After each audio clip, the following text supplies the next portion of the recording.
there's everybody. Hey, welcome to Grant's Rock Warehouse, and we're here to Friday night chat. And of course, when I posted this, I posted the link to the wrong link. Oh, I hear something in the loop. It was me. I turned it off. All right. Well, anyway, I put the wrong link up, so let me post the proper link here. And there is everybody. Gentlemen, how are you? Nice to see you. Hello. Hello, nice to see you. How are you guys? Byron, what's happening? Pretty good. Not much. Not too bad. How about yourself? Oh, look, there's Brett. Brett! What is going guys? on? How are you? I'm doing good. Yourself? Good. Let me put the proper link in the thing. God. Talk about user error. Were you starting to get nervous? Like, where's everybody at? Well, I thought I can talk by myself. I can talk by myself. Yeah. No problem. But, it's awkward for me. All right. I got to get to the right thing. Oh, okay. I know what I'm doing. There's Pontus. Copy to clipboard. Oh, he's coming.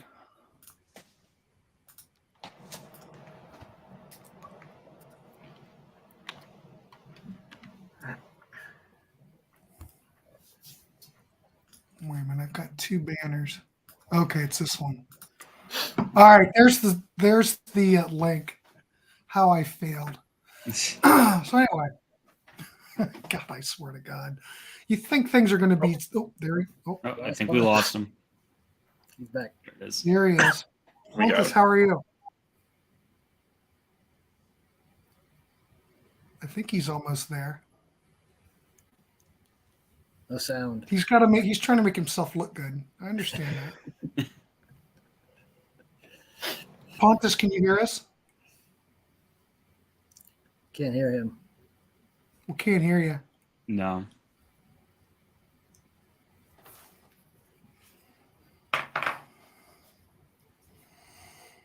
Well, I'm sure he'll get that together. So what's happening? Anybody get anything new this week?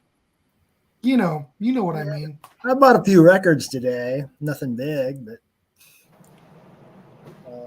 Yeah, no. I did get this in the mail, but I posted that. The Tea Party.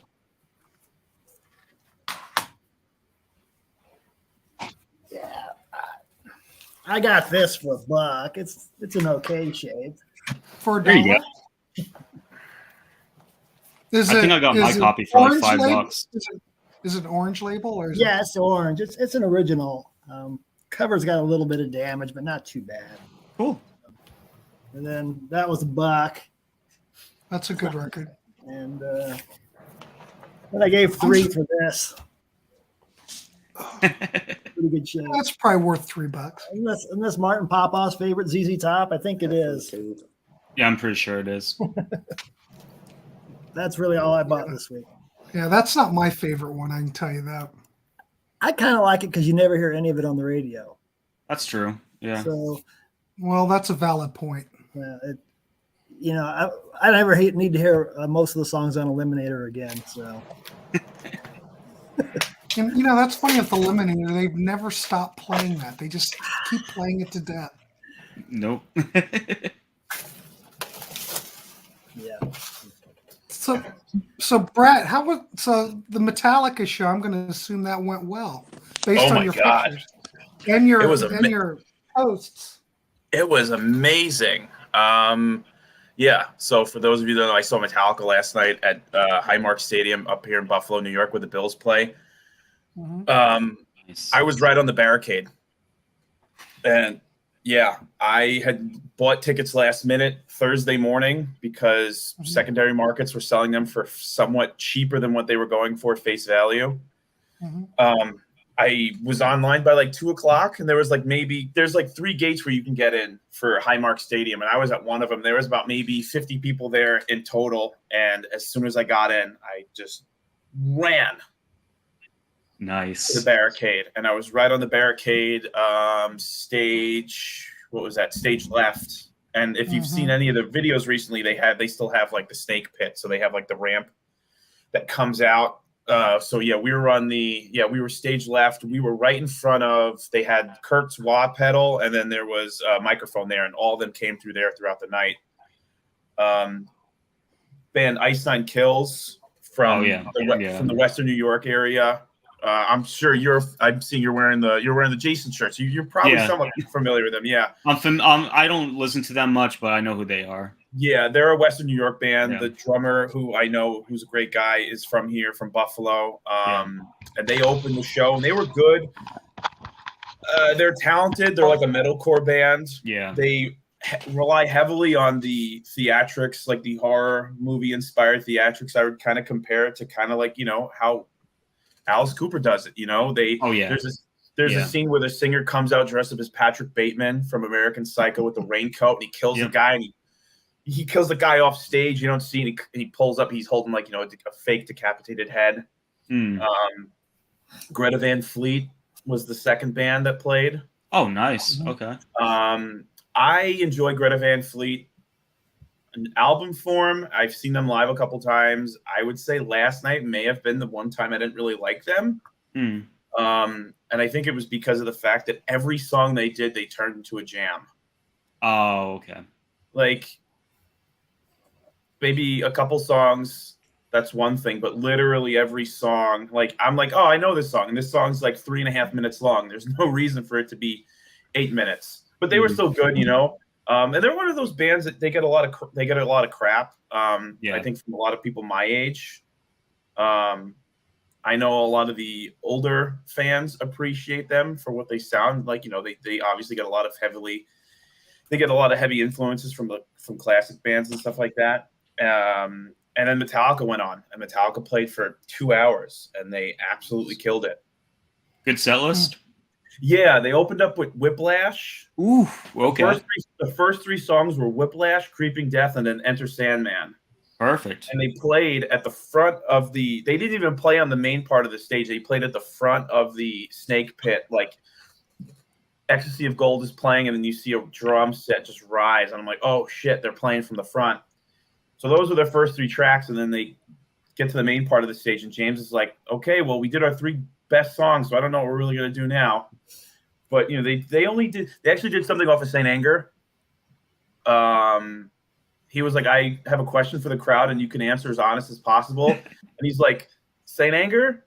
And people kind of cheered. He goes, Saint Anger? And then obviously a lot of people booed. He's like, well, we're going to do it anyway. And they did Dirty Window, which sounded much better because they allowed Kirk to solo, and he had a good solo in it. And then the song ended, he goes, Saint Anger. He's like the stepchild of our career. He's like, I think it deserves a little bit more love. They did Whiskey in the Jar. Oh, nice. Really cool. Nice. What was the they did 4 songs off Ride the Lightning, which is great. That's one of my favorite Metallica records. That is my favorite Metallica record. And then the encore was Blackened 1, and then they ended with Master of Puppets. And if you saw their performance from Lollapalooza, the big thing they're doing now is for Master of Puppets, they're showing the scene from the Stranger Things TV show when the kid is playing. So they're really getting their money's worth with that promotion. But it was overall, it was one of, hands down, top 5, top 3 greatest shows I've ever been to. And just seeing them on, like, being able to see them that close was just so great. Yeah, of course. My voice is back. I had no voice this morning. My body hurt. I'm sunburned, but it was worth it. Just like I was. And then, funny enough, I went to a late night food spot after the show, and I ran into the singer of Ice Nine Kills, and I was just Did you? Okay. Yeah, he was there. Like, I walk in and we make eye contact, and I'm like, you're Spencer from Ice Nine Kills. I'm like, you guys absolutely killed it tonight. And he's just like, I kind of caught him off guard, and he's like, thanks, man, I appreciate it. But yeah, great show. I know that they're playing Philly on Sunday, and then they're playing Central Park on September 24th, and then that's it. So I'm kind of hoping that maybe we get a new album next year. Lars is good with always remembering when they played there last. So when he got on the mic, he was like, the first time he played here was in 1988 opening for Van Halen. And then the second time he played here was in 92 playing with Guns N' Roses. He's like, so we saved the best for last in 2022. Nice. Yeah. Awesome. But yeah, Cool. great show. Yeah, it sounds like an awesome show. Well, I'm glad you were able to rally and have a good time, Brett. Oh yeah, I needed it. That's for sure. I was exhausted because I woke up at 4 o'clock yesterday for work, and I got out of work at 2. I tried to take a nap on my break in my car. That didn't work, and I left straight from work, went to the stadium, and I got right online, and I just was standing for the next, 8 hours. Yeah. But it was worth it. Nice. Pontus, you get in there now? You all right? Yeah, I hope so. Do you hear All me? right. How's it going? Yeah, you sound fine. It's great. It's great. It's going okay, I guess. So how do you use the phone instead of the old platter? But it's always great when you go to those concerts and you really get a good one. As you said, you really pumped up for it. I had a very, very, very strange encounter a few weeks ago. My friend and his girlfriend had tickets for the Rolling Stones here in Stockholm. Oh wow! And everything was fine. Me and my girlfriend and a few friends were going out for dinner, and suddenly he's on the phone calling me and saying, "Oh, we've been sick. Could you please take the tickets? Otherwise, they will burn." So, right, this is 6 o'clock. The show opens at 8:30. Trying to get earplugs, trying to get a taxi to the venue. We made it, and just ended up seeing the Stones. That's awesome. Yeah, that was just very, very sort of. It wasn't planned at all. It was like, you do it in a 2-hour, stint. Like. Yeah. Where do we get a taxi to get to Friends Arena? That and they were awesome. They were great. They were. How long did they play? They played for almost 2 hours. Wow, you got to give them credit for that. Oh, absolutely. Yeah. That reminds me of the first time I saw Rush on the R30 tour. I was actually in a movie theater watching a movie, and my cell phone goes off. My friend calls me and he goes, "Hey, I have an extra ticket for Rush. Do you want to go see it?" And I'm like, absolutely. And I hang up from my phone. I turn to my friend. I'm like, hey, and the movie had just started. I was like, hey, I got to leave. Like, my friend just asked me if I wanted to go see Rush, and I'd rather go see Rush than watch this movie. So I'll see you later. Yeah. There you go. Yeah. You have to I do grab the those same moments, thing. right? Yeah. But they were great. They played a lot of. The set was very centered around the 69 to 73 period. Yeah. It started off with a tribute to Charlie Watts, of course. I think they had the same drummer as Keith Richards has in The Expensive Winos. But they were great. They were just fantastic. I mean, one of the great moments were Midnight Rambler, and they actually played a snippet out of "You Better Come On In My Kitchen" by Rob Johnson in it. They sort of improvised that, so that's one of the coolest. Yeah, that was quite cool. And they actually played Painted Black. They played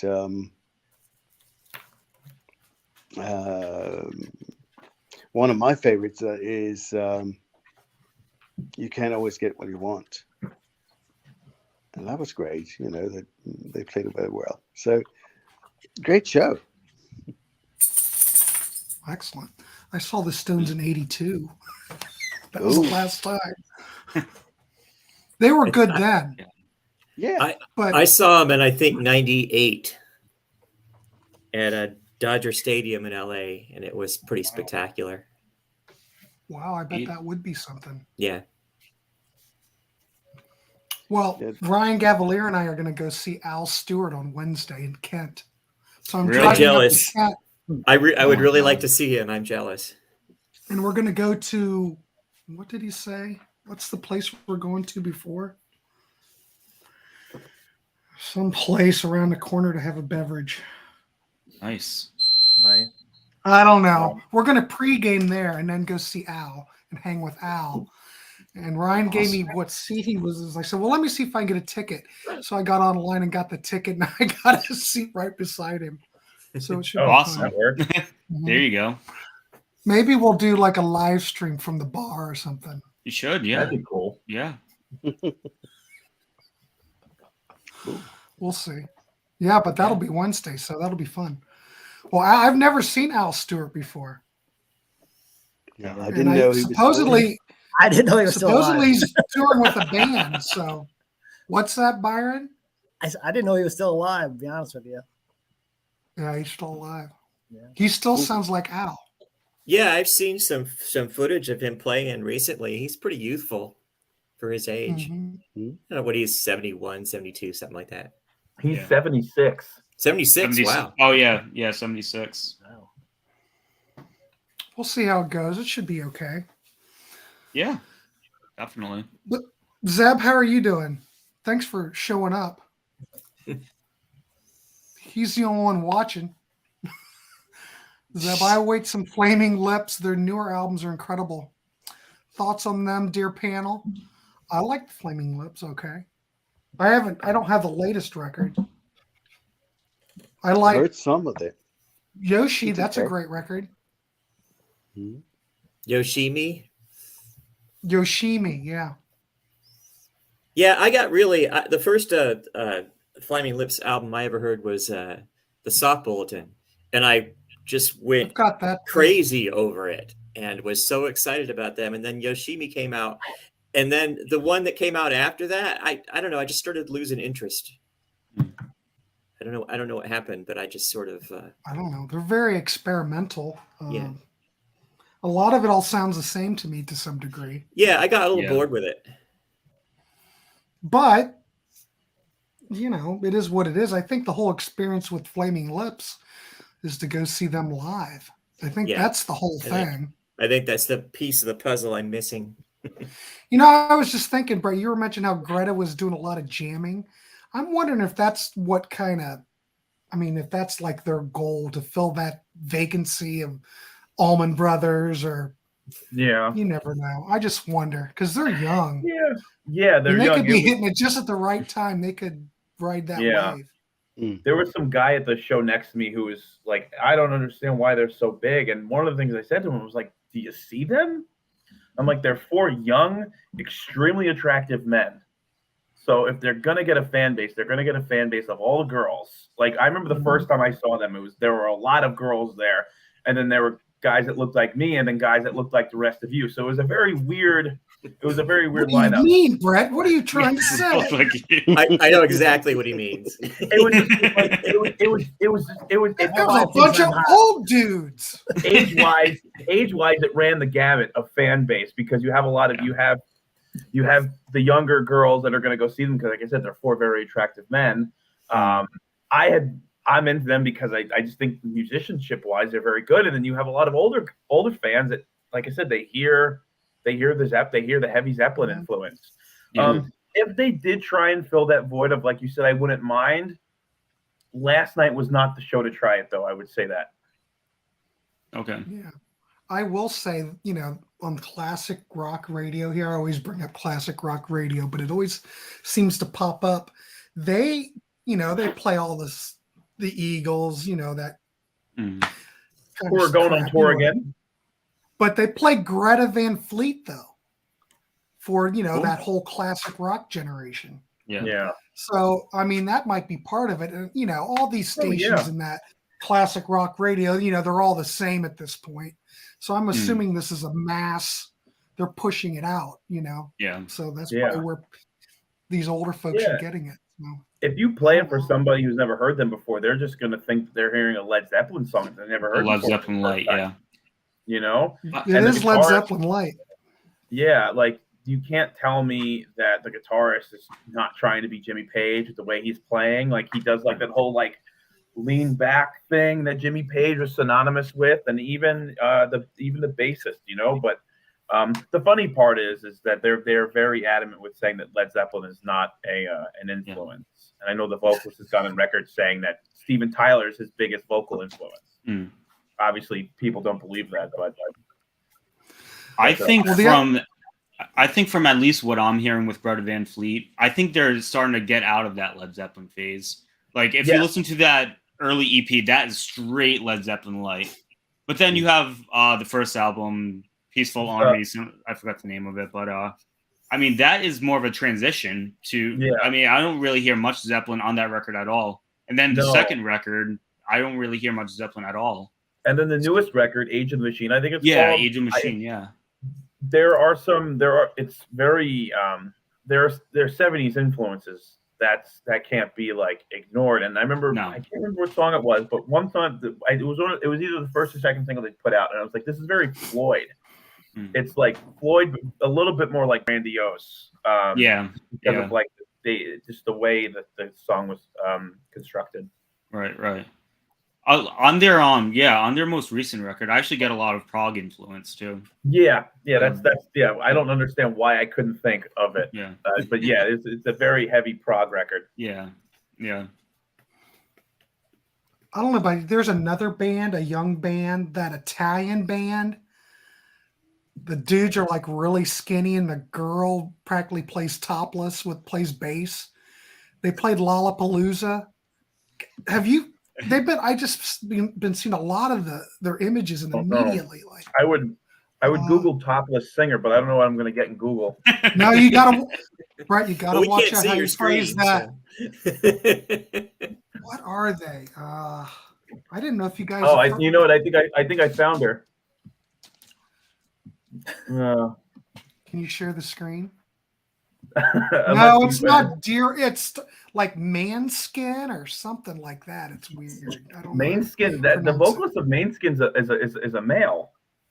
Yeah, but there's the female bass player, and she's always like going topless all the time. Okay. What I saw, I don't know. I've never heard them. I just thought it was odd, but they seem to have a big buzz going. Is that who it is? Manskin. Mainskin, yeah, I don't know how to. That's not. Heck, I'm gonna find it. Hold on. I've never seen that before. I'm gonna show you. Oh, okay, yeah, I found them. Yeah, they're We're too old, Todd. The stuff I'm finding, the singer, the bassist. They're too old for them, but it's okay. Oh. But here, I'll show you if I can. Yeah, they're getting a lot of buzz. I have only heard about them until maybe because I think they were on SNL a couple months ago, and that's how I had found out about them. And then when I looked into them, I realized that they actually have a pretty big buzz going about them. Yeah. I think they've been around a while. Like, yeah, here we go.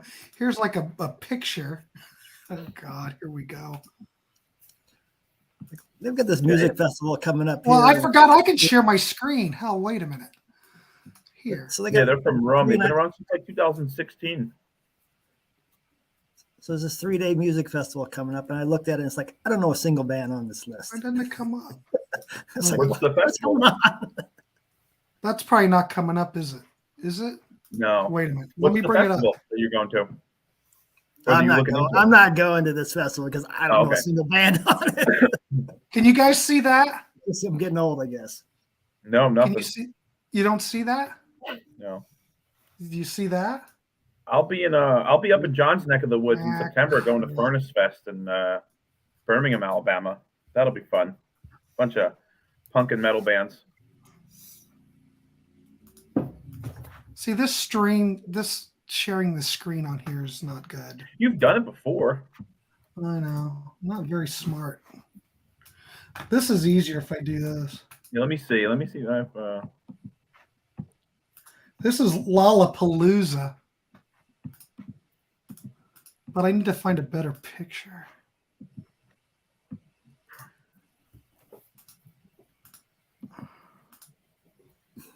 Yeah. But, here she is in all of her glory, but not really her glory. Oh, Kind of wow, her okay. glory. That's what she does. But I've seen pictures where the girls are totally out. Wow. Let me find a picture Okay. of the band. But I'm just surprised. And then I looked and see how old she was, and she's as old as my son. So then I had to look away. Yes, make sure she's legal. Yeah, she's legal, all right, but not, I don't have kids. I don't have to worry about that. As long as they're legal. It felt bad for a moment. Yeah, we don't need you. We don't need your channel getting taken down. Getting put on a watch list. Man, I think this is them. I can't find really any good images. I got one if you want me to share it. Share it. Okay, let's see if this works. Share screen. You might have better luck than I am.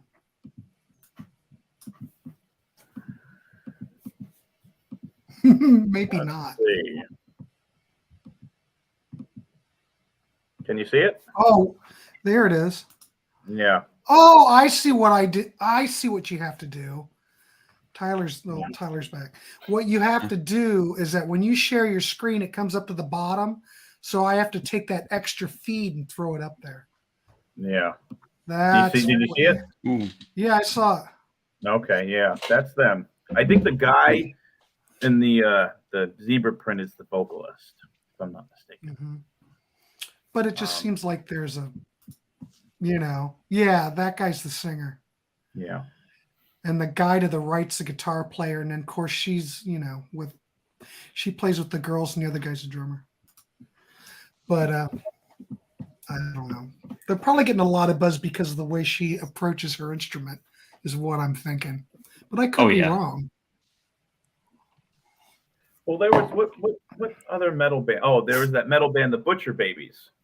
Oh yeah. It was two female vocalists, and they got a lot of press at the beginning of their career because the two vocalists, who were both female, played just like that bassist. She played topless with they sung topless with just pasties, and they got that's what we're doing. They got a lot of press for it, and you can't knock them, In the words of Gene Simmons, any press is good press, right? Right. Yeah, but how's the music? I'd plead the fifth. Anybody can show their. Isn't Charlie Benante dating one of? Yes, Charlie Benante is dating one of the vocalists. Yeah. So good for him. Definitely good for him. Hi, Mom. Is Star here already? Where is she? Yeah, Star's here. Sakes. Yeah. Hang on, let's see what Zeb has more stuff to say. So Zeb Overrated said everything, babies. Nearly everything from 95 to 2020 from the Flaming Lips is good. What is this all stuff that you were buying, Zeb? No, I think those are Flaming Lips albums. Oh, yeah. I don't know any of those. I don't either. Well, Flaming Lips Live is a nostalgic act performing hits only. So I'm glad they have these separate studio recordings. Okay. No, we already been through there. Star, how's it going? Overrated. Oh, yeah, I was going to try to bring them up, but it doesn't seem to let me share my screen for some reason. Well, we were talking about Aerosmith last time when Tyler was on. Oh, yeah. Yep. And I only ever saw Aerosmith once. Really? And, yeah. Okay. And it was the Rockin' a Hard Place tour, oddly enough. Wow. And, Oh my god, it was how was that? it was in the middle of a blizzard. It was almost impossible to even get to the show. And Pat Travers opened, and it was really good. That's the only time I'd ever seen Aerosmith, and it was without Joe Perry. Yeah, it was. But Yeah, I it did had to see be Joe Chris Perry Feldman. Project on their first tour. I mentioned that, Mm, which was kind of cool. So that's awesome. So it was definitely with Crespo and Dufay, right? yeah, Yeah, it was 80. 82, 83. I think it was. I think it was like February of '83. Yeah. Okay, So cool. Blizzard. Awesome. A blizzard. It was a blizzard that night. Awesome. Did Aerosmith put up a new live Yeah, they did. show? They did. Yeah, it's the Get a Grip tour. They just posted that today. Did you hear the one that was up before? Did anybody hear For the that? Pump one? I don't know. From The first one, 89? the 77. I saw that one. Yeah, I saw Yeah, I all didn't three hear of it. them. I keep missing them. No. I'm sure How they're are up they- on Pirate Bay if I go look. Yeah. How are I'm they sure. releasing these? Is it CD or is it like their YouTube. YouTube? or- No, they're just YouTube. It's just the Aerosmith YouTube channel. Oh, Yeah. okay. Yeah. And they're releasing them They're releasing them themselves. Like these aren't being put through like a. It's from Is that like- themselves. Yeah. Oh, It's from okay. themselves. Yeah. Yep. Okay. It's from the official Aerosmith YouTube channel. Okay, I enjoy when bands do that. Like going back to Metallica, all of 2020, like every week they put out a different Yeah. pro shot concert or audio and stuff like that. Yeah, I remember that. Yeah. They put out some really cool stuff that way. And then obviously you have Kiss doing it now, but they're selling them, Right. which Which I heard is the fine. Eagles put one up and then it was Yeah. taken down. mm. I had just read yesterday that the Eagles are going back on tour. Yeah. Are they? Yeah, they announced They like were on tour just not that long ago. I think in the spring, my neighbor went and saw them. yeah. Wasn't Glenn Fry's kid playing guitar? And I don't think he's in it good. now. Yeah, No, he's not. the thing I read was or heard was that they're going out as the 4-piece without his son. But who's the other I guy? think that's Is Vince with them? Vince Gill is still with him. I'm not sure. Besides Don Henley, who the other people are. Joe Walsh, obviously. But there's They're real Eagles. Yeah, I don't know who the fourth guy is. I looked at him, I was like, he looks familiar, but I don't know where he's from. Was it I don't Henley? remember who it was. Timothy B. Schmidt. Joe Walsh. Who's the fourth? Vince Gill then? Yeah. I think Grant's right. I think it's Vince Gill and Timothy B. Schmidt. And I don't Yeah, And have then any no. interest at all. yeah. Yeah. Me neither. I could care less. Was Vince Gill even in the Eagles? No. No. No. Yeah. He was Since in. they don't like What was Don, he in? they don't Way let back? Yeah, like he has since no. they don't let Don Felder come and play. They have Yeah. to do something. Mm. What was that I band think Vince it's Gill was Bernie in way back Leadon in or the something. 70s? Pure Prairie League, the Pure Prairie Notorious League, Cherry yeah. Bombs, and the Time Jumpers. Pure Prairie League. He was in Pure Prairie League. Yeah, he and Craig Fuller from Little Feet. He Wikipedia, he was asked by Mark Knopfler to join Dire Straits, and he turned it down because his solo career was going so well. I saw him play in the 90s in a tent, and he can play guitar, that guy. Oh yeah, he's good. He's a good player. Anybody ever see Marty Stewart? I have not. I Talk could have about a saw good him guitar months player. ago, but I didn't go. Yeah, I And didn't the go. I could've fabulous, seen what's his band called? Oh, they're incredible. I saw them in Cincinnati. Holy crap, those guys could play their ass off. him. Maybe I should have The went. fabulous, what are they called? Crap. Somebody's gonna Google it. I'm looking right now. I don't see anything. Uh, Oh, the Fabulous Superlatives. Superlatives. They are, if they ever play by you, I would highly recommend it. Should have gone. I mean, they are just on fire. Okay. I mean, it's country to some degree, but Yeah. Right. But boy, oh boy, you want to see people that can play. The whole band's good.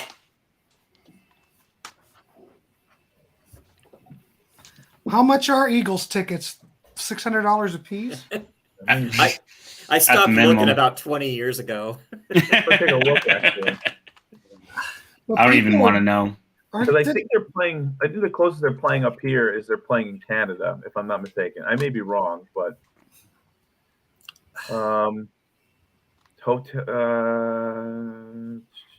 maybe this is them. I don't even know. Eagles tickets. I'm glad that Brett's good with the internet. Yeah. Scotia. Oh yeah, look that up for us. They're playing. They're playing Scotiabank September 9th. They're playing 2 nights at Scotiabank, 9th and 10th, and the floor seats are going to run you about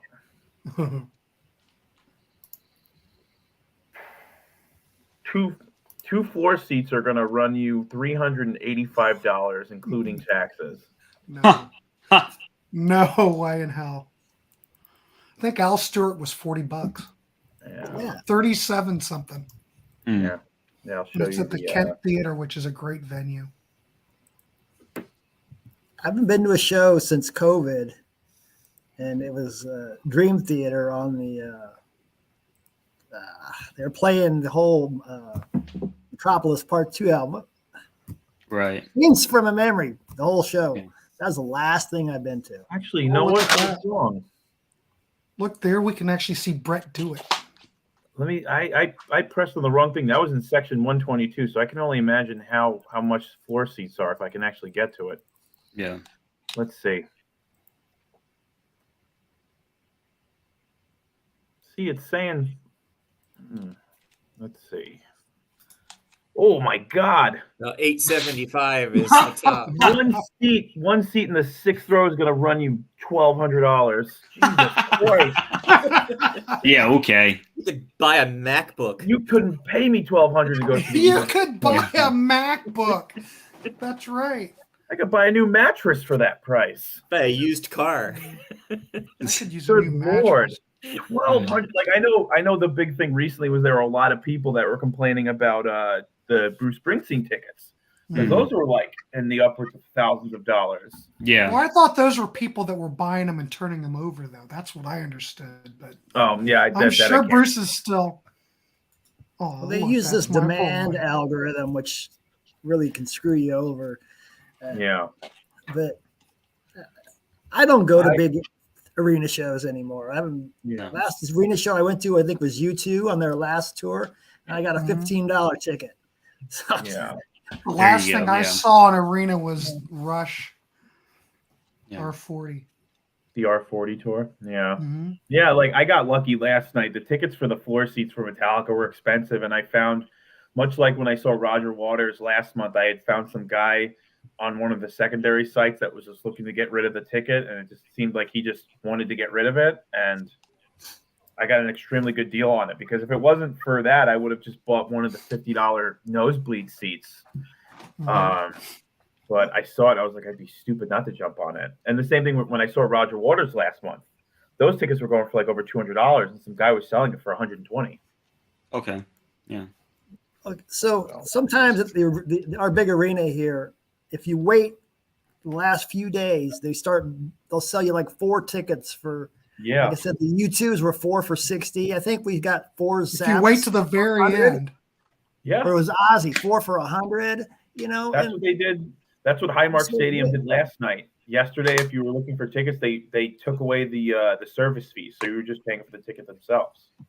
Yeah. So sometimes it's smart to wait last minute, whether it's secondary site or through Ticketmaster themselves, because they just want to get rid of the tickets. Right. Yeah, they'd rather get rid of them than have them, go unused. Yeah. empty, right? Actually, last Friday night, I had the pleasure or displeasure of seeing Def Leppard and Motley Crue on that tour. They played Buffalo the night before Metallica, and everyone I spoke to said that every other band except Motley Crue sounded good. Luckily, Motley Crue didn't headline, but everyone else said that like everyone else sounded great from what I understand. Molly Crew was the only band who did not have their shit together. That's Well, And they headlined when I saw them when they headlined. So I went to Fenway Park. It's probably about an hour from where I live. I'll be at Fenway next Friday for Lady Gaga. Are you? Yeah. Awesome. Yeah, I'm taking the drive all the way out. That's going to be a good show. Nice. Oh, awesome. Sick. So yeah, I went to Fenway Park last Friday night, and the show actually got delayed for an hour because there was a huge thunderstorm. And so we just sat down, and as soon as we sat down, a guy comes over to everybody sitting in our section and then basically just told us to get back inside. The show is going to be delayed an hour. And by that time, it just started to downpour. And so it was downpouring for a half hour, 45 minutes. So whoever the opening band was, they didn't even play. So, but once they opened up, Joan Jett opened up, and she was phenomenal. She was really good. She probably played 9 or 10 songs. She did really good. And then about 15 minutes later, it was not a very long gap at all. Poison jumps on, and let me tell you, Poison is probably my least favorite band out of the 4. Poison was probably the best show of the night. That's really. Bret Michaels was phenomenal, and so was Cece. Both of them were just on top of it, and like Bret Michaels was running all over the stage. They were the most lively out of all 4 bands, and I'm not even a Poison fan. And I can truthfully say they were the best of the night. I think they just played here in Ohio at Did the they? Balloon Fest. Yeah. Them and Night Ranger. Right. Yeah. I'll go even further to say I hate Poison, but I had a really good time with their set. They were great. But then Def Leppard came on. And again, I'm not the biggest Def Leppard fan in the world, but they played great too. They were on top of it. Joe Elliott sounds great. Phil Collins was probably the highlight out of all of them. He was shredding. Was he able to stand? Probably one of the most underrated guitar players. Oh, easily. Like you would never know because he's in Def Leppard, but man, he could shred. He's too good for Def Leppard. Is Vivian Campbell still playing with them? Yeah. Yep. He was there. Yeah. Vivian was there. I remember Rick Allen. Everybody was there. Yeah. I was waiting for that for my mom to say that. I saw Vivian with Dio way back in the day. And you went to junior high with CC DeVille? Wow.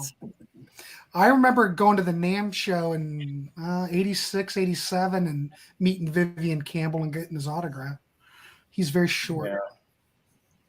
And Bruce Kulick was there, and he's very tall. But I don't know, I didn't care for Bruce Kulick very much. He seemed to be pretty into himself. And I got John Entwistle's autograph. Oh, wow. Saw Paul Dean from Loverboy walking around. Who else? I remember when Vivian Campbell started playing with Def Leppard, and most of my friends that were Def Leppard fans figured that he wouldn't stay. They thought that, it was just going to be like on whatever album that was, and that would be he it. Bounced around for a while. Yeah. You wouldn't think he'd be a good fit, but I guess I don't know. I don't pay attention to Def Leppard. It seems fine. I saw them in, I don't know what it was, 2006 or something like that, Def Leppard, and I wasn't the least bit interested in seeing them, but they were really good. They were, yeah. I saw them in 2018 when they toured with Journey. Journey was the opener, and then they headlined, and it's just, I was talking to somebody about it the other day. I think the most impressive thing is the fact that, like, they just, even after all this time, they still sound so crisp. I don't know if there's any, live concert magic being used. I know, apparently Joe Elliott's been very adamant about saying everything's, what you see is what you get. And if that's the case, like it's impressive for the fact that, they're a band that's been around for 40 years at this point, like longer, and he could still, and they can still deliver, man. And, I think it's actually an insult to them that they have to switch off with Motley Crue on this tour. I think they should be headlining every night. I do not think Motley Crue deserves to have that headlining spot. Well, they're way better than the Crue. Yeah, exactly. You know, like the first time I saw Motley Crue was in 2007, I think, when they first got back together, the Carnival of Sins tour, and like they were good. And then I remember seeing them again with Kiss in like 2013, and I was like, this is garbage. Like that's God, you young guys, man, you see these bands and it's like, wow, it's cool that you've seen them so recently. But I mean, I gave up on them 30, 40 years ago. Yeah, well, the thing is, you haven't had a chance to see them either, which is cool. Yeah, you still get a chance. And I feel that way. I was talking to someone about it the other day. I feel that way with a lot of bands, like a lot of these older bands. Just see them for the sake of seeing them. You know what I mean? Like even if you don't really appreciate them. Well, you know, I totally agree, because that final tour, Tom Petty was playing here in Columbus, and he died like a month after he played here. And I thought, man, I should go get tickets, but man, the ticket prices were kind of high. Yeah. And I thought, Tom's always going out. He'll be back around. Yeah. But now I kick myself. Yep. Because I would have loved. I should have went. Whatever. Buddy and I were. It is what it is. Buddy and I, we were at. We went down to the theater to see Stevie Ray Vaughan, and we didn't have tickets. So we were trying to get tickets outside for a deal, and we really weren't getting anything. And we just said, screw it, we'll see him next time. Well, that was right before he died, you know, and it was like, shit, should have went. But I had seen him a couple years before that, so I did see him once. You guys, I'm going to leave to eat dinner. I'll be back. All right, we'll be here. Oh man, you know, but we saw. Go ahead. Last week, I went and saw. Buddy and I went and saw Elvis Costello in Dayton. Oh wow! Well, you think it was wow. Everything sounded fine, but it was very bland. And Elvis has not listened to any of his material in years. So he would play, let's say they played Radio. Radio hardly even sounds like Radio anymore. You know, the melody's totally, I don't know. Yeah. I was very underwhelmed, even though the band sounded great, but he did a lot of talking throughout it. And I don't think that the mix was all that hot, but that might not be their fault. But I don't know. It just seemed like they're just kind of going through the motions. And I mean, is he really... vocally, Elvis sounded good. Don't get me wrong. But the songs were just so lame. What? Is he reworking them to make them sound different than? No, you know, like how these bands go through their careers. They keep playing them every night, and they kind of go through a metamorphosis over time. Yeah. Where eventually they don't even sound like the original song. Sting's one of those guys that does the same thing. Yeah, I mean, you know, you'll listen to a song that he plays. What song is this? Yeah, he does like that too. He'll turn into like a weird reimagination of it, kind of, you know, where it's like, this isn't like, why can't you just play the song as is? Like, this isn't entirely necessary. Has anyone here ever seen the Police? No, but I could have, but I didn't. I saw Sting in '95 and a couple of times since. I saw him one tour where Lyle Lovett opened. Oh, wow. And Lyle Lovett came out and sang a couple of songs with him at the end. And oh my God, I wish Lyle Lovett had sang during the whole show, because Sting and Lyle, their voices blend really well. Yeah. And to have Lyle singing, you know, a harmony part, holy crap, it was awesome. That was great. That was great. Yeah. I got to see them in 2007, I think it was, when they did that reunion tour. If there's one thing I'll give them credit for, they were like, we're doing one tour and that's it. You know what I mean? Like they stuck to their word. And the funniest thing I'll remember is they had put out a DVD not too long after the tour ended called Uncertifiable. And if you have it, there's a documentary where they show where Stewart Copeland's son filmed like them getting back together and practicing. And they have footage from the very first time the three of them were in a room together practicing. And within an hour of it, they're cursing at each other. It's just like they picked up right where they left off. They hated each other 30 years ago, and they still hate each other now. Mm-hmm. Yeah. But they were, I give them, like I said, I give them credit. They're like, we're doing one tour. We're not doing anything else. We're doing this for the fans, and that's it. Nice. Yeah, I actually got to head out, guys. Okay. I'm actually doing a panel discussion on my channel, so I got to get ready for that. Well, thanks for coming on. No, thanks for having me, Grant. This was fun. Well, this is an ongoing thing.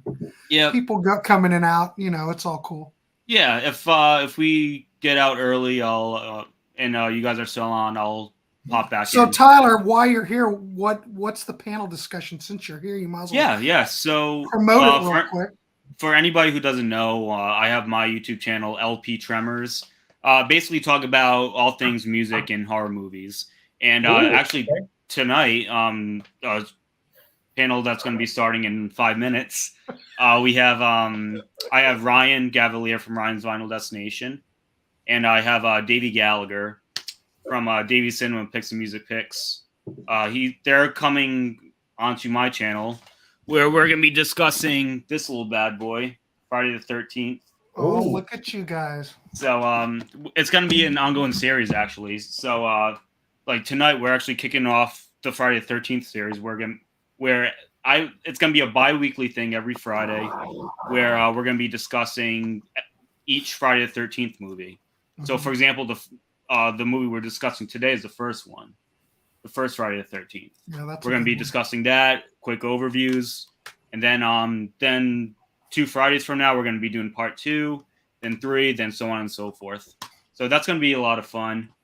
If you're ever looking for somebody to talk about really bad horror movies from the 80s, let me know. I'm your guy. Yes, absolutely. Will do. And with that being said, all you guys are welcome on my channel anytime. Cool. But, well, give Ryan Davy my love when you see him. Will do, guys. Will do. All right. Maybe I'll see you guys later on. Well, we could be around. You never know. Yeah, you never know, right? All right. All right. See ya. Good night, guys. Later. Yeah. So, Star, you saw The Police in Madison Square Garden? Nice. What year was that? Well, was that what year was that? Yeah. Was that synchronicity or was it the reunion tour? I always loved that Sting Bring On the Night DVD and the video because he took all those Police songs and just totally jazzed them up. And I just thought it was great. Yeah, I don't know. He totally reimagined them, I thought. I really like it. I know, but I'm more of a purist. If I'm paid money, I want to hear them like they're supposed to sound. And that was the problem. Wasn't the choice, Costello. I know, but I'm okay with Sting doing his solo stuff, however he wants, I guess. But I don't know. No, I hold the Police up a little higher up than, Yeah. And Elvis, I was just disappointed. I kept looking at my watch and I said, "Man, I wonder if he's going to end." Nope. We're doing another song, and I feel bad for saying that. Elvis to me was kind of like this post-punk guy back in the day. Isn't that how you'd kind of envision him? He had that punk energy to his, some of his songs. Yeah, I would say he's post. Well, he was, but maybe kind of he's new not wave post-punk. Yeah, he's not like that anymore, right? He's just this old guy, and he probably mellowed out a lot, right? It's still Pete Thomas is drumming, same keyboard player. He had the guy Charlie Sexton. Do you remember that? Yeah. Guitar player from back in the day, had a solo career. Wasn't he also in the band with the guys in Double Archangels, or is that his brother? No, I think it was Charlie. And what's the other Sexton? He's got I can't remember his brother's name, but they were in that band Archangels. It was the two guys. It was the bass player and drummer from Stevie Ray Vaughan and Double Trouble, and the other guitarist was He's always playing with Clapton now. Left-handed guy. Shit, I don't know. But Charlie Sexton's a good player. He was a good player, but someone told me, the buddy I went with said, "Oh yeah, that's Charlie Sexton." I went, "What? What?" I didn't realize it was Charlie Sexton, but he was fine. I just can't imagine. I just keep thinking of him the way he was in the '80s, like this, pompadour kind of punky kid. The other guy in Archangels was Doyle Bramall II. And he's been with Clapton for a lot of years in his touring band, and he does a lot of other stuff. I don't know if his dad wrote a bunch of songs for Stevie Ray Vaughan too. Maybe I'm showing my age here. I don't know. No, you're all right. But you remember Archangels or not? That came out like the early 90s. I'm going to have to look it up. Yeah, it's a good album. Pick that up if you don't have it. Archangels. They only put out one record or what? One album, yep. And it's fronted by Charlie Sexton and Doyle Bramall II. Oh, there they are. Blues supergroup formed in Austin, Texas. Yeah, you should check that out. So it was Doyle Bramall, Charlie Sexton, and Chris Layton. Yeah, and Tommy Shannon was a past member who played with Stevie Ray Vaughan. And so did the drummer Chris Layton. So they were double trouble. Yeah, Chris Layton. So yeah, definitely check that out, man. I looked up Charlie Sexton. He's now 54. He doesn't look like he used to. And he looks like the guy that was up on stage. I'll give him that. Yeah, he had that big hair, pompadour. Yeah. Yeah. Back in the day. Yeah, I'm going to bring that up. Maybe let me do that. So, Brett, your name Brett, right? Yes. Yeah, you had mentioned Def Leppard and Journey. Well, I saw the exact same lineup, but I saw it in like 2006 or 2007. And was that with Steve Augeri on vocals? No, Jeff Scott Soto sang on that tour. Wow. It's a one-time thing. I forgot he was in the band for a hot minute in between Arnell and between Steve and Arnell. I saw him with Steve Augeri once, and I saw him with Steve Perry way back in like 81. Okay. But I've never seen him with Arnell. Yeah, man, they were good, and they opened up with Separate Ways, which is one of my favorite tracks, and I think a lot of that has to do with the fact that Tron's one of my favorite movies. So I was like, oh man. And yeah, they were great. Like he sounds really good. Obviously, at this point now they do all the hits and everything like that. But yeah, no, that was a really good tour. That was the first time I had seen both those bands. Like Journey and Def Leppard were up there for me, a list of like bands. Of like, okay, like I got to make sure I see them, before it's too late, kind of. Yeah. But they're both still in such great condition physically, where you can kind of still see them touring for another couple of years. This was in 2018, I think I had seen them. Star, I'm going to pop this picture up. Do you remember this record? It's kind of pixely because it's pretty small, but I remember that record. Of course, Charlie doesn't look like that now, but I remember there was a video of him on MTV back in the day too. I don't remember the song. Oh yeah, they played it. Yeah. I mean, it kind of was an okay, Oh gosh. Yeah, I thought that was your favorite movie. I told Marco it would be funny if we did like a Mystery Science Theater 3000 type thing with Kiss Meets the Phantom of the Park. We could do that. That's possible. You could do it and just have it be like, obviously you wouldn't be able to put it on YouTube, but have it be like an exclusive for the, the Contrarians page or whatever. I wonder how you would do that. Really, what you would do is you would just have to, you could, if somebody had it on DVD, which I do, you would pretty much be able to, a bootleg of it? Yeah, I bought a bootleg of it off of eBay because the version that came with the Kissology 2 is garbage. So is the version that's on the bootleg, is it off the laser disc or how's it look? Yeah, I'm still waiting for that. I'm still waiting to see if my parents have that laser disc now. Star, where's that laser disc? The version that's on the bootleg is the original VHS version. Okay. And then the version that's on Kissology 2 was the version that they released in theaters in the UK. But that one's not that good because they take out all the best parts, which are all of Ace's one-liners, and they add like music and stuff like that into it, which is very unnecessary. They added music from the solo albums. But it's like you watch Kiss Me to Phantom of the Park, your favorite. Mm-hmm. The best thing about it is all the that's Well, impossible. His brother was an only child. I remember watching that when it was first broadcast. You probably watched it too, didn't you, Grant? That was the last time I saw it. And it was a big deal. Yeah. I Everybody- watched the hell out of that VHS when I was a kid. Watched the hell out of it. Yeah, that was the one they showed on the Kiss Cruise. Yeah, that one wasn't good. Drake tickets in Canada on the grass are $1,000. No, thank you. Oh my God. Oh my God. Anybody, this is going to shock everyone, but does anybody know this CD? If you're reading this, it's too late. I feel like I do. And I'm drawing a blank right now. It's Drake. Oh, it's Drake. Okay. Are you a Drake fan? No, but my son, we might do a show on this for the hell of it. Because my son, who the Smiths are his favorite band. Really? He likes all kinds of stuff. He likes death metal, all that stuff. How old is he? 23. He loves it all. Loves it all. I appreciate that. Drake, Cannibal Corpse, everything in between. He likes everything. But he didn't like rap before, but then he listened to this. Well, actually, I think the first thing he was listening to was Kanye. And he said, believe it or not, Kanye West is absolutely brilliant.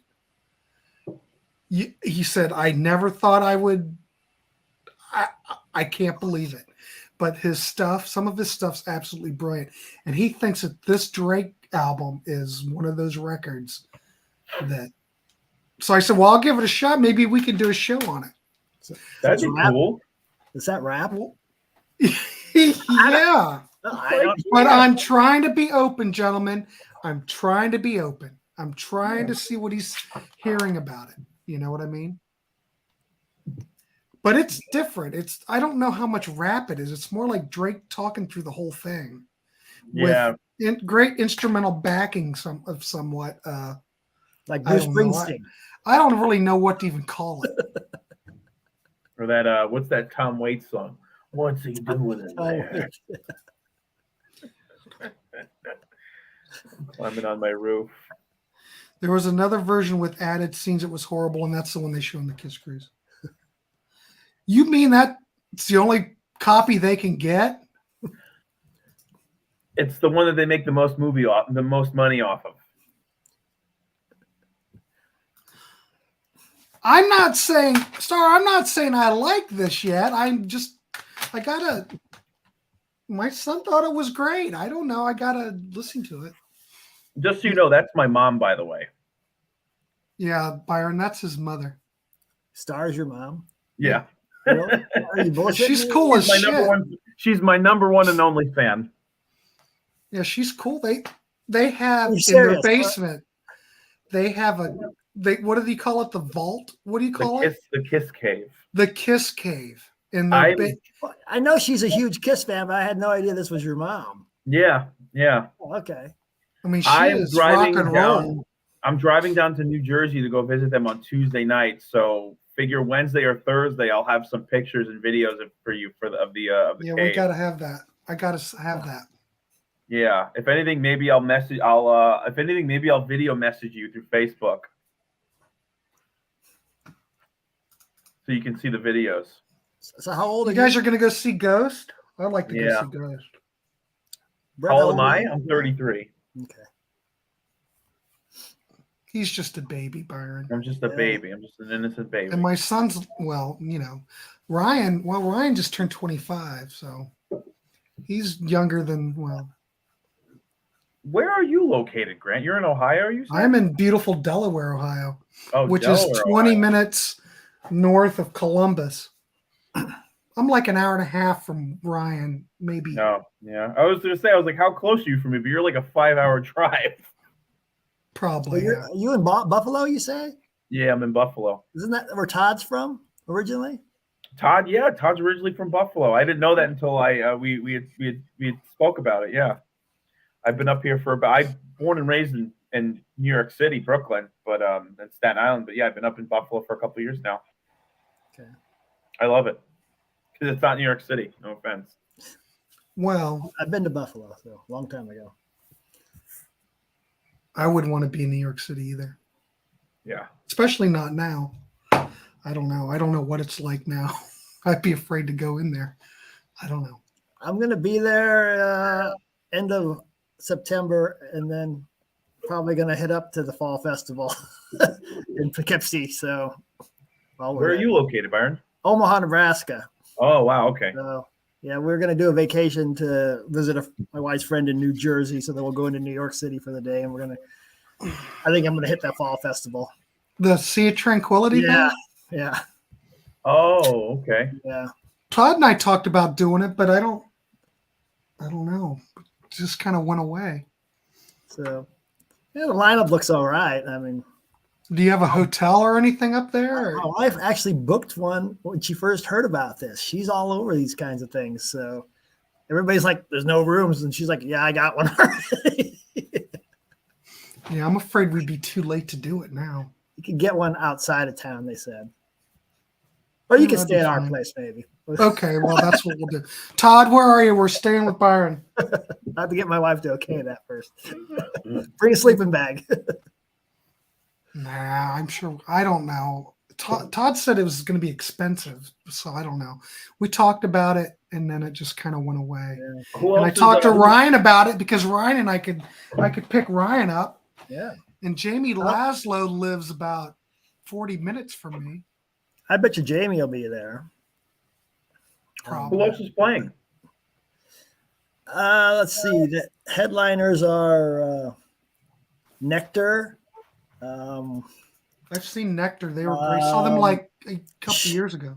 Pat Travers is playing. Oh, wow. Why am I drawing a blank here on the other big name? I don't know. I'll look it up. Nectar, Pat Travers, a couple smaller, lesser known prog metal bands, I think. And damn it. Oh, Vanilla Fudge. Yeah. Wow. Who the hell's left in Vanilla Fudge? Everybody but Tim Bogert, apparently, which is shocking. I didn't even know Vanilla Fudge would be playing still. Yeah, I guess they tour on and off still. They've been doing this for quite a while. Let's see. But yeah, Tim Bogert's the only one that's not with them. Yeah, Vanilla Fudge. Tickets, general admission, $60, reserved $75. Oh, okay. Chris Caffrey is playing. He's Sabotage and Trans-Siberian Orchestra. Yeah, he's like local. Question and answer kind of a thing with him, though. Yeah. Andy Powell of Wishbone Ash is doing like a question and answer. Right. So, I mean, I would go see Pat Travers, and I guess I'd go see that. Yeah, I haven't seen Pat since that Aerosmith Blizzard show. So that's been 40 years. I don't know. That poster, that graphic needs some work.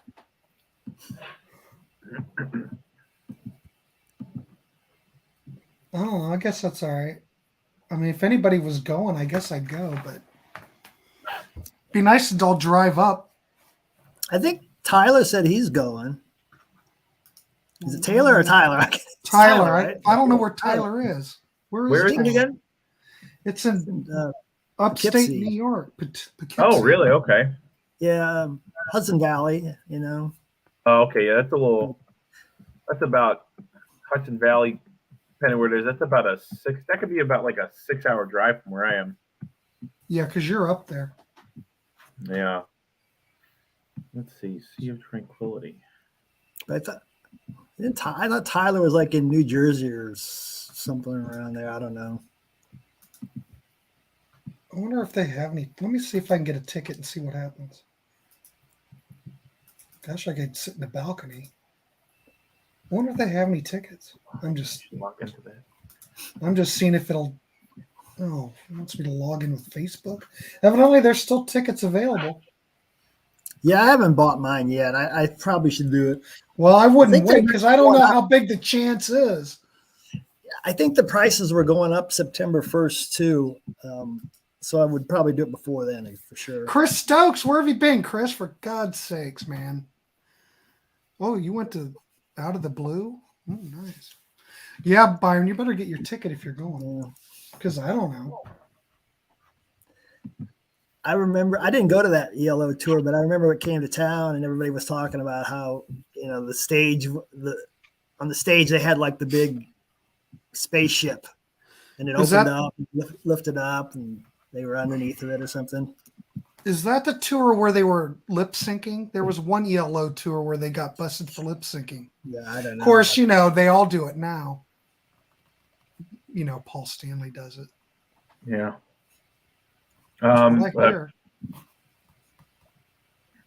There was a bootleg show that leaked a couple months ago of it was the in-ear. I don't know how it leaked, but it was the concert audio with the in-ear audio that like you hear in terms of like, okay, this mark's coming up. We got to make sure we're doing this. We got to make sure we're doing that.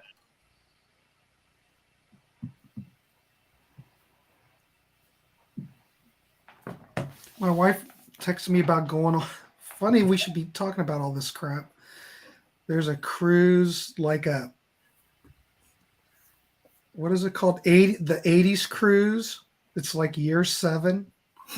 Devo, Bret Michaels, The Church, Kim Wilde, Morris Day and the Time, Howard Jones, and Living Color. Oh, wow. That's in March. I said, well, let's go. Sounds like I'd like to go on one of those Prague cruises or the Yes cruises or the Prague cruises, but I know I never will. But they always got a bunch of good Prague, but you don't see a lot of Prague bands in the Midwest. So those cruises are great because there's just 10, 15, 20 Prague bands that you're just never going to get a chance to see. See how much of that tickets are for this thing. Oh, I need an account. I don't want an account right now.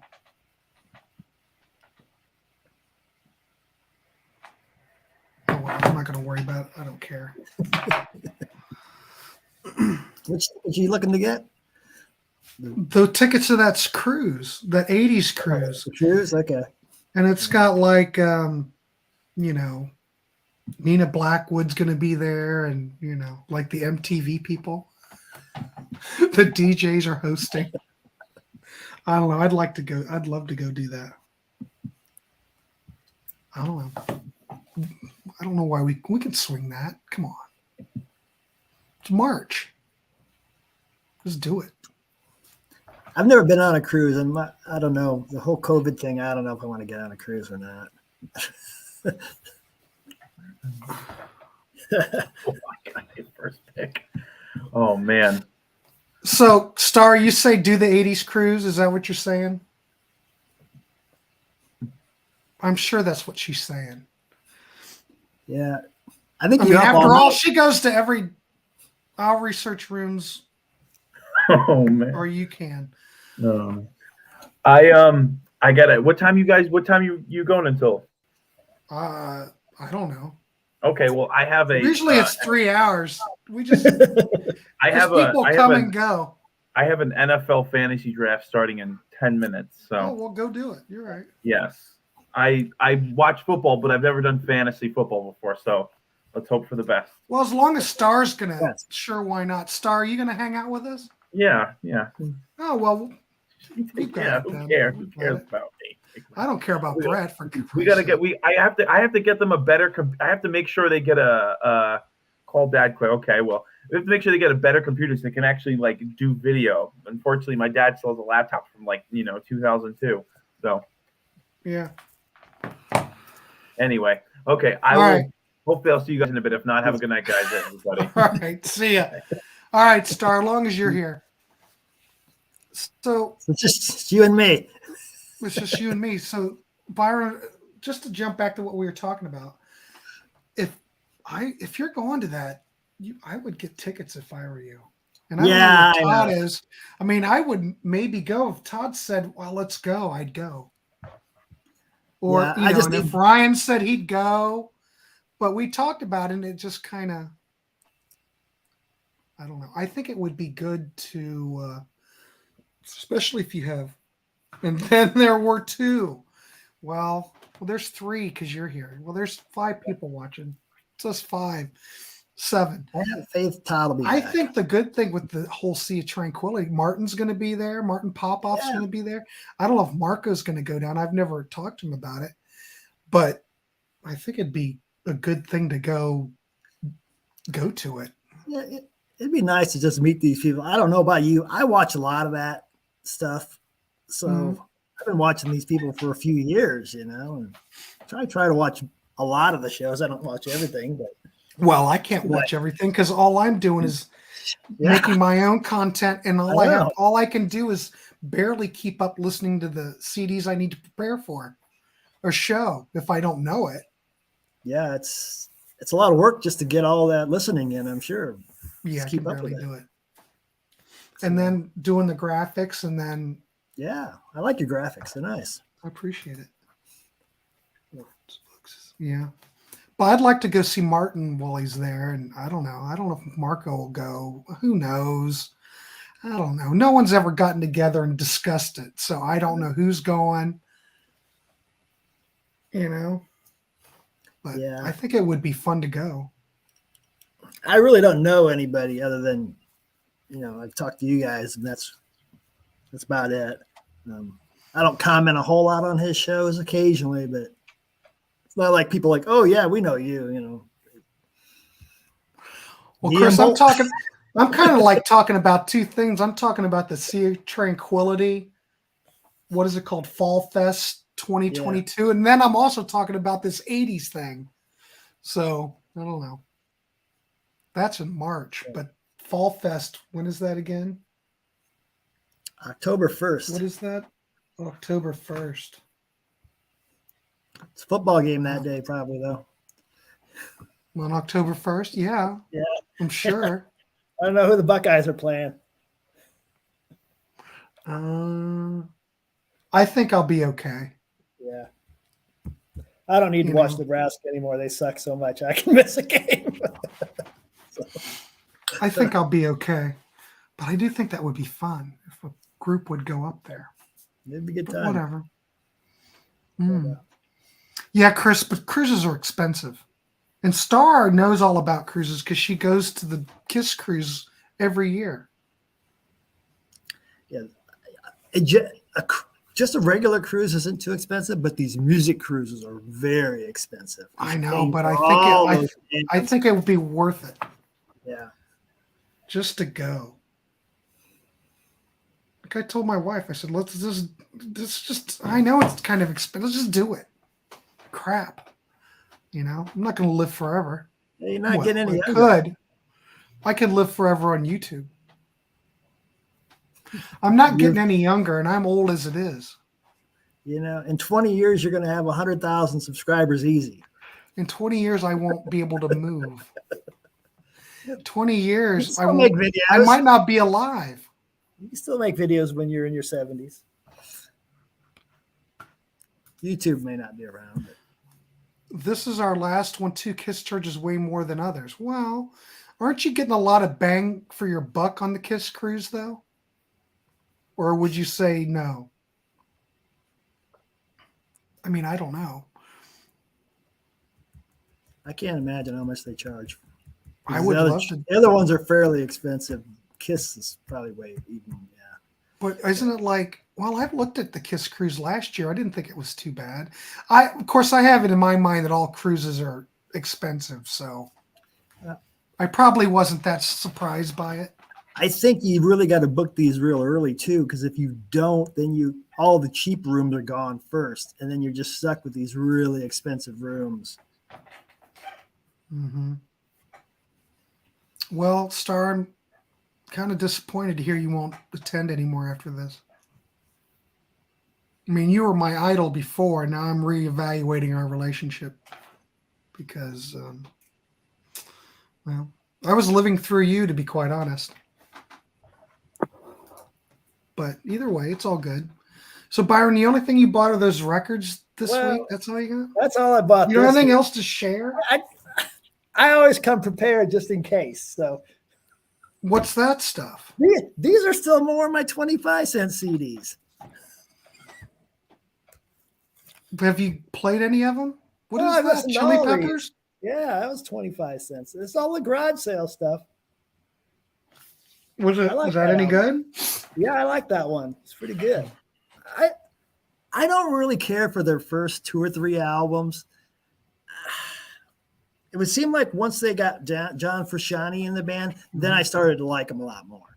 I don't know. I remember them playing at the Newport on OSU campus. Must have been 84, maybe 83. And I really liked that first album. And I almost went, and I guess they played the whole concert wearing socks. But I've never seen them live. I haven't either. And I don't know if I want to watch them wear socks or naked, particularly. Yeah. But whatever. This is actually a DVD, and I got that same Chris day. wants to see what you got. Yeah. So this was a DVD of them at Slane Castle in Ireland. That was quarter. So couldn't pass on that. Brian, how's it going? Nice to see you. Oh, Sammy. I've got that. That's Sammy Hagar. Yeah. That's really one good. of the records that Martin Popoff recommends. Yeah, I like Sammy. I mean, I picked that up for like $1 not too long ago. yeah. You never see it very often, but it's a No. decent record. Let's see here. How about this one? Herbie Hancock, Headhunter. Herbie Hancock, and that's the remaster. That's nice. Yeah, with the hype sticker. That's a quarter. Headhunters. Yeah, that's a classic album. Miles Davis, Phillies to Kilimanjaro. That's same deal. These are So far, I would have bought all these. yeah. Caravanserai. I already have that on vinyl though, but I wasn't going to Well, leave it. 25 cents. Yeah, I wasn't going to leave it. But I left a lot of things I shouldn't have, of course. But how about that? I like that a lot. Yeah, is that the Warner Brothers one? Which one is that? Let's see. Polydor, Warner Brothers. Warner Brothers. Good. Is that better? That's what you want. How about Mark Knopfler? Whoa, selling the Star, you're going to Philadelphia? Cabo Wabo on your first stop and hit Sammy's Club? Yeah. Holy jeez. I've not been to Cabo. All right, you're okay with me now. I saw Sammy in 1979 on the Street Machine tour. I saw him in 80. So I don't know if that was the same tour as fall of 80. What was the next album after that? After Street Machine. I Danger Zone? can see the Danger Zone. I think it was Danger Zone tour. Yeah. It was still fairly I unknown like at that point. Street Machine tour was good. I was a young boy and it made a big impression. Oh, yeah. Saw the Chills twice, Lollapalooza 2, and then later 90s at the Fest in Baltimore. Killer live band, haven't liked their record since Blood Sugar, but a talented band. Well, I like Blood Sugar. I like that record. You can pick that up cheap. I kind of dig everything they've done for the most part since Mother's Milk. It all sounds good to me. I like Sammy Hagar, though. What's the one live album he did? Came out like, oh, shit. Anybody ever heard his version of Donovan's Young Girl Blues? Is it All Night Long? He did Yes. 2 live albums around that time. Yeah, right? I've got both of them. Yeah. It's on one of them. One of them. Wait a I minute. think Let me one go of get them- it. Yeah, one was released Oh, kind of. Byron, carry it. You're in charge. Okay. Let me go pick it up. Okay. All right, you guys. Well, I got a whole nother stack here, but we'll just kind of talk about it a little bit, I guess. Mark Knopfler, Sailing to Philadelphia. I like this. Pretty good. I don't know. Maybe I'll save him for when Grant gets back. Well, he is back. So, all right, you're back. I'm back. So there's that. Yeah. Yeah. It's a good album. And then, well, since there's a Target CD of VOA. Just for giggles. And then I got, this is the one live album. This is the Capitol pressing, which you never see. And this is, I guess this is All Night Long. That's on One Way. Yeah. Does this have Young Girl Blues on it? One of these has Young Girl Blues on it. This one's got Young Girl Blues, and that is absolutely flippin' brilliant. It's like 10 minutes long. I highly recommend this record. It is Sammy at the height of his powers, and he sounds great on this. Young Girl Blues. And basically, you do realize that back then, what's this, 79, 78, 77? Shit, I don't know. The band's Bill Church, Gary Danny Peel? Carmassi, huh? Gary And Peel Alan Fitzgerald. It's the Montrose band without Ronnie Montrose. Basically, yeah. Yeah, Gary Peel. That was his back. He was Gary like the lead Phil's guitar. playing guitar. Yeah. But He's in Boston now. He and Sammy would always trade back and forth. Yeah. But I mean, you always really, as a guitar player, Ronnie Montrose was okay. He just kind of blended in. I think Sammy Hagar's every bit a guitar player as Ronnie Montrose was, and Gary Phil. Well, no, but I'm just saying, this sounds like I'm a Montrose. big Montrose guy. Well, I'm just saying, if you like Montrose, get this Sammy Hagar stuff, because this is like Montrose live. It's a great stuff. I like Montrose. I like And Hagar. this I like record, too. Gamma. Yeah. I've got these on my hard drive, I think. I've streamed them too. And then here's the Capitol version of Street Machine, the CD. Yeah. You never see the Capitol version. You always see the other versions. These probably weren't out very long, but I like this record. This is like my first concert. No, my first concert was Foreigner and Ambrosia. Yeah, Ambrosia. But this was like my second concert. Sammy Hagar, April Wine, and the Scorpions. It's a good lineup. 1979 when I was a wee child. It was a good lineup there. Oh, you saw Sammy and Allison. Oh, look at you. Star, all you do is brag. Alice in Chains is coming here next week. And I can't go because I know what you meant, Star. I have my class reunion the same night as Alice in Chains, so I'm going to have to skip it. I'd love to see Alice in Chains. Sammy's original version of I've Done Everything for You is great, and I do like Rick Springfield's version. Back when we had a band, like I was in high school, we used to play that. I've Done Everything for You is a fun song to play. Ernesto, I would never listen to Kanye. I'm just telling you. My son got turned on by him and said it's some brilliant stuff. I mean, I have never listened to Kanye. I don't know. Star, wait a minute. Which two killer records? You talking about Van Halen and Alice in Chains, or what are you talking about? Maybe your Hagars. See, I'm not keeping up with the chat, and I'm losing track. All right, so Star, circle back around. And let me know what you're talking about. Ernesto, Drake talks and raps, not my kind of music.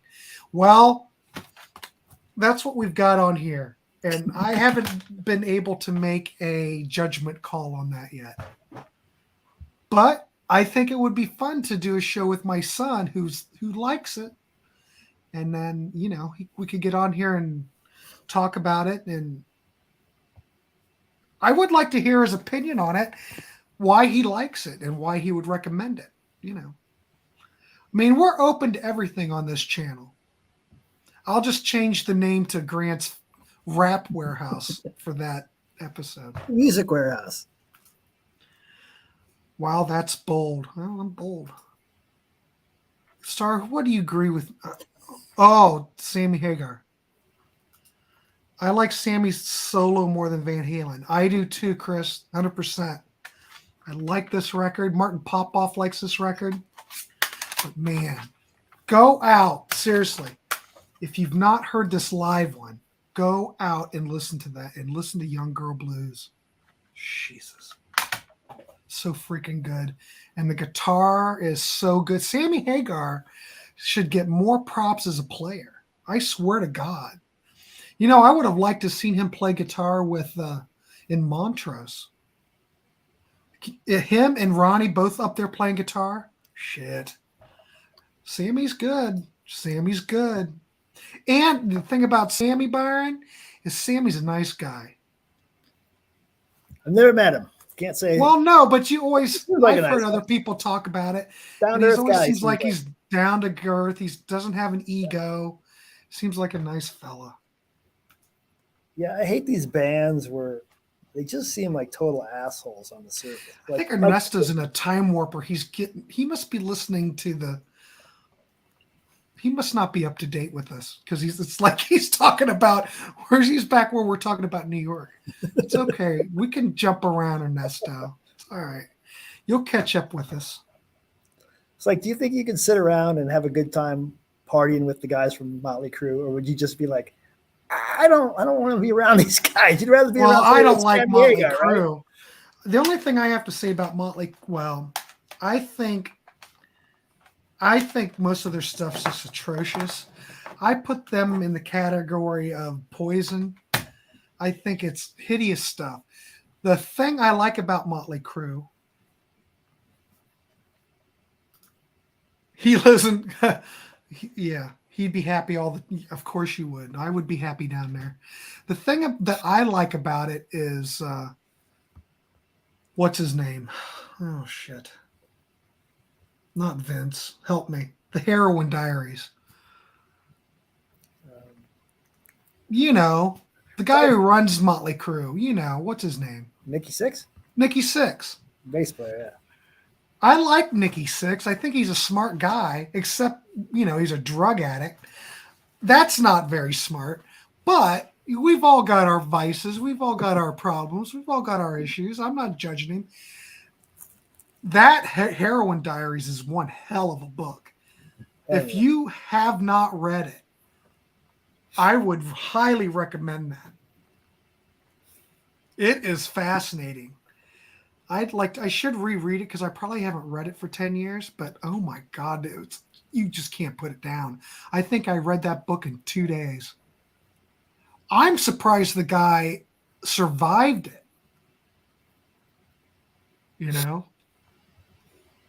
Yeah, we watched that Pam and Tom. Heroin must be one hell of a drug. You do heroin and you do some coke to come off of it or whatever. I mean, I don't know. I've never done that. I have no idea. But you take some uppers and you take some downers to balance it out. What's the point?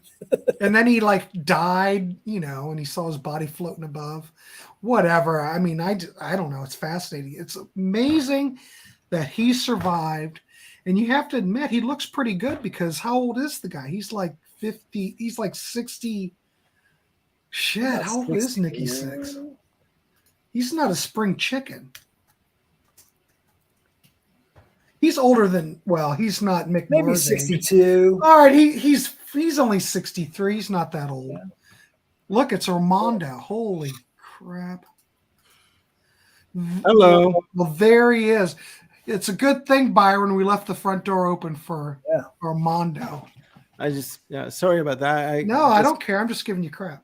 But I thought Nikki Sixx was older. He's only 63. How old's Mick Mars? Because he looks like he just crawled out of the crypt. How old do you think Mick Mars is? I think he's about the same age. Oh, God, no, he's older. He's 71. Well, don't forget he's also dealing with a condition, right? A debilitating condition. He might, but he looked like he had a debilitating condition in 1984. He's 71. He's born in 1951. Wow. That's like Doug Pinnick from King's X's. Shit, I think he's like 75 or something now, isn't he? He He's looks really old. okay. I think Doug Pennick could eat something, but other than that, he looks he good. He could eat. He's old. Here's a question. What's Go your ahead. opinion on King's X? I like King's X. I like him. See, I'm trying to get into their music, because Pete Pardo keeps, recommending them like they're a good. Well, Pete didn't like them. It was Mark. Who was it that was recommending them all the time? Everybody was like, everybody. Martin Popoff. Yeah. Well, he was the same way for the Tea Party. He didn't really think much of the Tea Party until we recommended them, and he listened to them and he liked them. Like he really. There you go. There it is. There it is, Armando. There you go. Hey, Armando, did you see Pete says he's going to do a ranking the Tom Petty albums pretty soon? And he was always a greatest hits only guy on Tom Petty. Yeah. Well, don't forget. Do that. Yeah, no, he said he's going to do that at some point. I didn't know he was going to. I didn't think he was going to do that. But they're going to run out of stuff eventually. He's going to have to break out from and start hitting some other bands eventually because there's only so many that you can rank. Well, I mean, everyone, there's a lot of bands out there, though. Yeah, there are a lot of bands. Yeah. Well, but, yeah. I don't know how you can listen to that much, though. I'm not much of a Tom Petty fan. I mean, I like Tom, but I think some of his albums are kind of, hitting Americana. Well, Southern accents, I guess, could be considered that some degree. But I think Damn the Torpedoes is a masterpiece. You're going to get it's a great record. The first three, I think, are all great. To me, it's his voice. Hard Promises is a great record. Yeah, his voice doesn't bother me. I don't know. It's like me listening to Bob Dylan. It's like, well, I could see that. But I think Tom sings better than Bob. Yeah, he's a little better than Bob, but not by a ton. But, well, yeah, there you go. Not much, but it's like Neil Young. Neil's the same way. Like, well, Star said the problem with Motley Crue now is that they've always been an overrated band, and Vince is a subpar singer, so they need an elaborate stage show to compensate for shitty vocals. Well, they never hired Vince because he could sing. They liked the way he looked. I'm telling you, I saw Motley Crue double bill with Aerosmith in 2005, and you could not, like Motley Crue went on first. You could not understand one bloody word that he was singing because the PA that they had was so bad. And Aerosmith came out and just nailed it.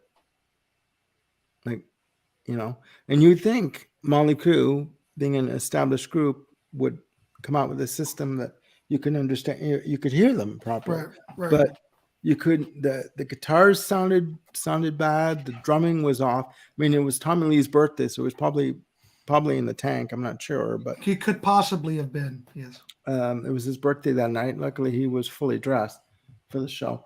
But yeah, Motley Crue as a live band, no, I wouldn't do it again.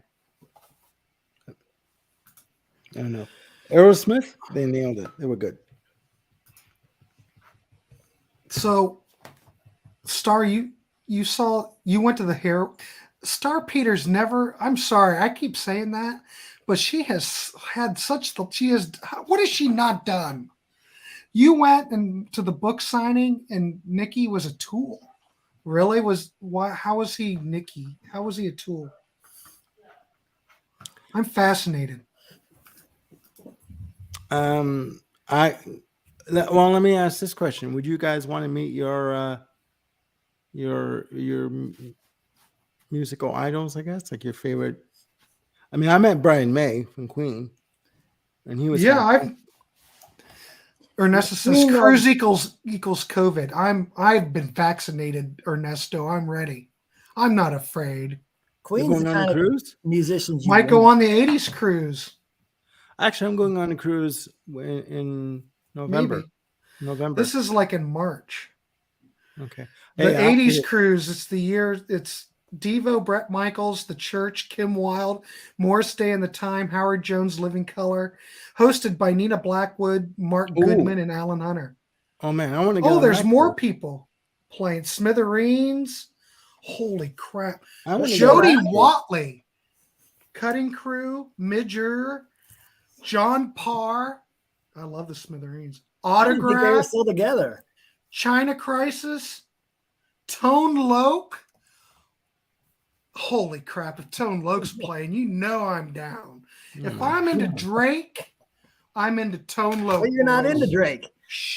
Yeah. Yeah, I can't tell if he's being EXTC, funny which or is, not. you know who EXTC is?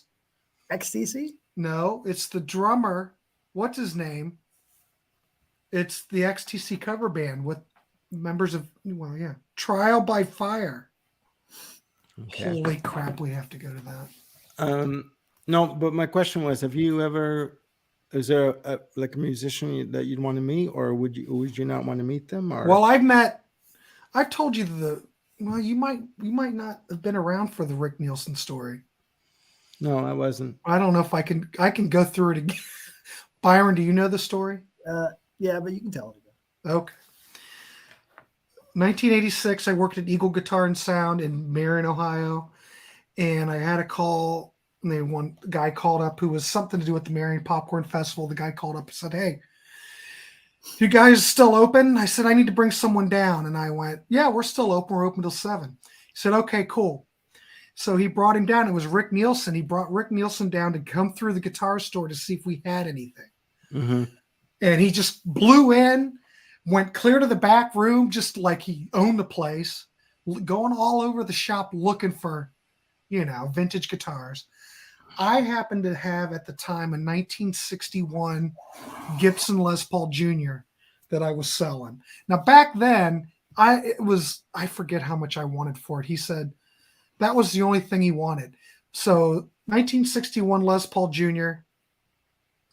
He said, "I'll give you $400." Now the guitar now would be, Jesus, I can't even imagine how much. Yeah, of course. But then he said, "I'll give you $400. You can come out, hang backstage, hang out in the trailer. We'll let you hang out back, the whole ball of wax." And I said, "All right, deal." Because if someone's going to buy the guitar, I'd rather him buy it. He's a collector. Now At least I know it would be fine, huh? You got a story you can tell the rest of your life, too. And I have a story that I can tell. And I got the CD up there where they all signed it. Mm. So anyway, we got back. I could go there, and idiot me, I didn't even think about bringing a camera, and I didn't bring a camera. The only thing I've got is the Standing on the Edge CD where they signed it all. So anyway, we got there, got to go back, brought the guitar, hung out in the trailer, hung out. It was Robin Zander and Bunny and Rick and John Brandt was the bass player then. So I don't know. And then we got to watch the concert from the side stage. That's cool. And he played the guitar on Clock Strikes 10 for the encore. So cool. I can't see. I got to meet Brian May, and to me, this was June of '91, June 10th of '91, and it was a complete surprise because they were doing press tour for Innuendo, right? Mm-hmm. Because they weren't going to tour. They weren't going to do, a world tour because Freddie was dying. So I happened to show up, and they were setting up a display of Queen albums that the new record company were releasing. So I mentioned to the girl, I'm a big Queen fan. And she's like, "Well, do you want to meet Brian May?" Mm-hmm. Right? And smartass here says, "Well, when's he coming in?" She's like, looks at her watch, 5 minutes. And I'm like, okay. So they take me to the back of the store of HMV, and they had like a circular stage back there. And he was going to do an interview for Much Music at the time, right? Because they were, that back when Much Music played music videos. And he comes out 6'5", right? Like tall as forever, Mhm. and he was quite surprised and happy that there were people there to see him. Wow. Right? Mhm. Because Queen at that point were basically a non-entity in Canada and the US, right? So Right. he does the interview for Much Music, and then they bring me up to meet him. They brought me up on the stage. He's in the booth across from me signing autographs, and he's smiling at me, waving at me. Then they take him out. They bring him over to me, and they introduce me, and he shakes my hand, takes my hand in both his hands, and says, I really appreciate you coming out. I understand it's difficult with the wheelchair. I know it's challenging for you. I really do appreciate that you're here, and I hope you enjoyed today. Like, have a good day. And they brushed him out, and I'm like, oh my God, like, people say Clapton is God. To me, Brian May was God, right? Yeah. At the time, and sitting in the chair, I came up to his waist because he's 6'5", right? And it's just, and they gave me like an 8x10 glossy of the group that he signed in gold pen, which I still have, right? So yeah, that was it. That was something. I still remember that day. It was really good. Did you ask him any questions, or did you just? I would have just froze up probably. I was like, yeah. It's like, you're welcome, because when he said, thank you for coming out, like, oh, it's no problem. You're very welcome. And that was all I could say. I couldn't say anything else because I was just like, this is the guy that wrote Prophet Song and We Will Rock You and all that, right? Like, to me, him, it was just like, Christ, like I couldn't believe it. We had another guest, but I had to boot him off because Todd came on. But Mick Mars was here. But I had to boot him off. So God. Maybe he can still come. Man. He does not look good. No. He might be able to hang out for a little bit. Couldn't Let me do see it. if I can. I thought that was Maybe Alice I can- Cooper for a second. They're like, no, that's not Alice. I actually put up the wrong one. There he is. He can sit. He can join us and talk with us. There he is. Well, Todd, how was your dinner? It was fine. What did I miss? Oh, we've talked about all kinds of stuff. We were talking about. Well, I know we were talking about. Okay, It was down to it was down to just me for 1 minute. I had to go pull this. Yeah. I want to recommend something while you're here. You may have this, and I don't know how you feel about Sam Hagar, but have you ever heard this record? I have not. I have not really heard any Sammy Hagar albums. So I was recommending this to the class. This has a killer version of Donovan's Young Girl Blues. Yeah, I'm Holy open to hearing some mackerel. of those. I just got here like 10 minutes ago, so. Okay, well, we were talking about. Looks like my wife and I are going to go on an 80s cruise. She said we should do that. It's March 3rd through the 10th, 2023. Devo, Bret Michaels, The Church, Kim Wilde, Morris Day and the Time, Howard Jones, Living Color, hosted by Nina Blackwood, Mark Goodman, and Alan Hunter. Oh, it's an MTV. Jody Watley, The Smithereens, Marshall Crenshaw. I missed that. Does that cost about $10,000? I don't know, but I think I want to do it. The fall festival Vixen. will be way cheaper. Way cheaper. Well, we talked about that, and we never circled back around, Todd. I didn't know what we decided to do with the fall festival. Oh, yeah. I'm leaning away from it now. It's really far. Well, it's upstate New York. It's really far. It is. I wanted to drive, but I've flying been on was 2 too cruises expensive. myself, so. What's that? What'd you say, Armando? I've been on 2 cruises. So I actually like going on cruises. I'm going on one in November. So See, I forget because Todd's in Atlanta. You're outside of Atlanta. Mm-hmm. Yeah, he's not. Yeah, he's far away. For me to drive to New York, it's not as bad. Yeah. I mean, we're going up there to go visit my wife's friends, so this is just a bonus. I got the day. I'll just go up there. So we're already. I thought it'd be good to network. I was thinking the same thing, that if you and I and Ryan and a whole bunch of people went, that we could, and Martin will be there. It'd be an opportunity to meet Martin.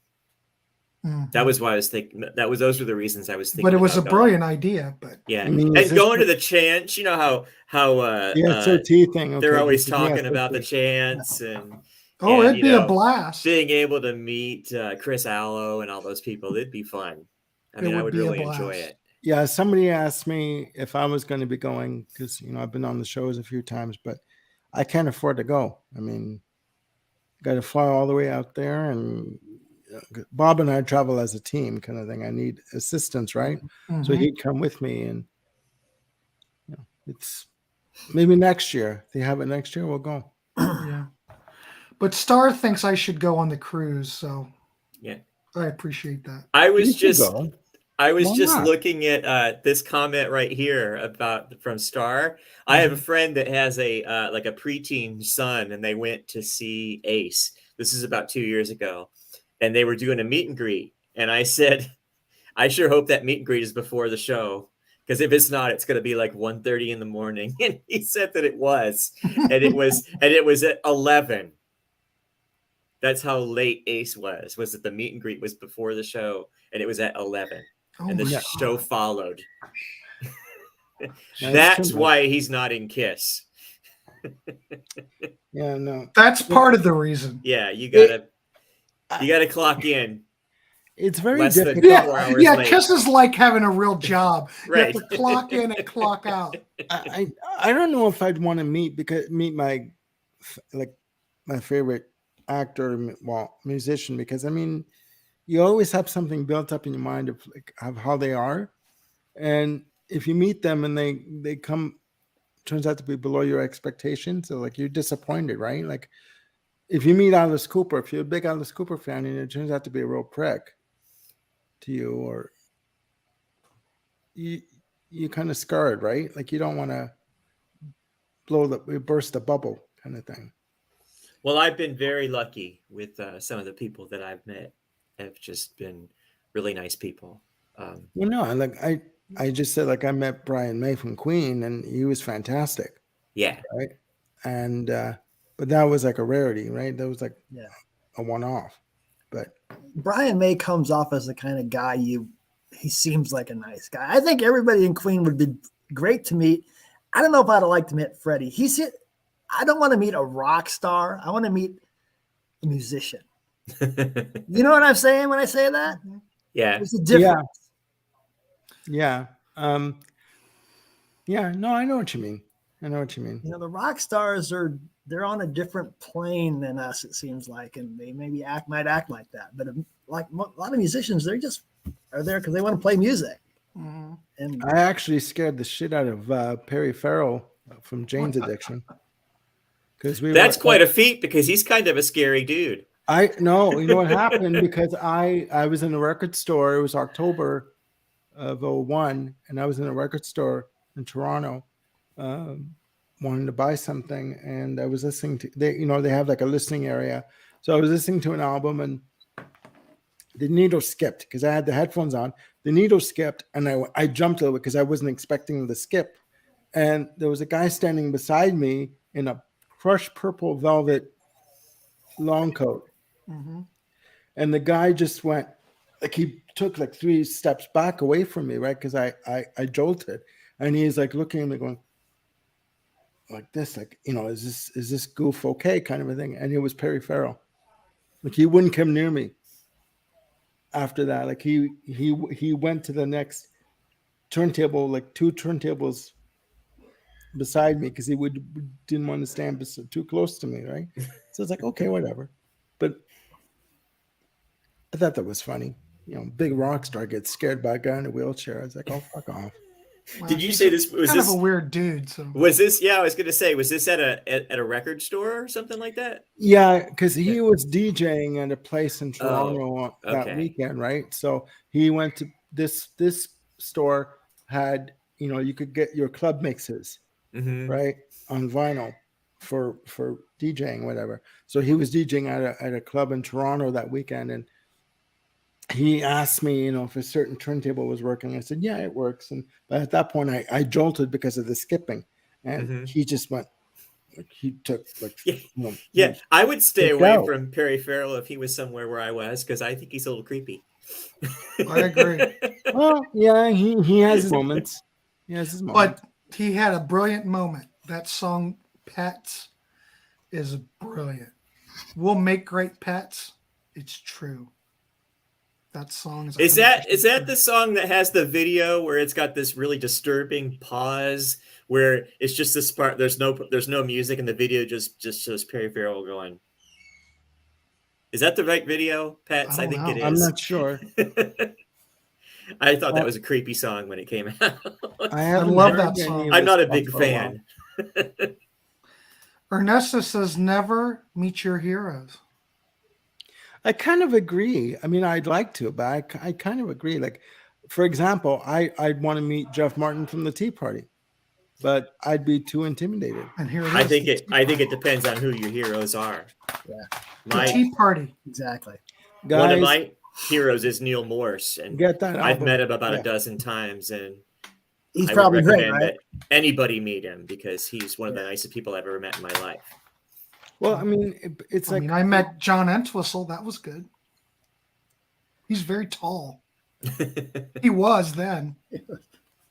I know someone who met Eddie Van Halen backstage at one of their shows, and because the guy I knew was also in a wheelchair, and it was a meet and greet, but it was very informal. It wasn't like go to a table and have him sign autographs.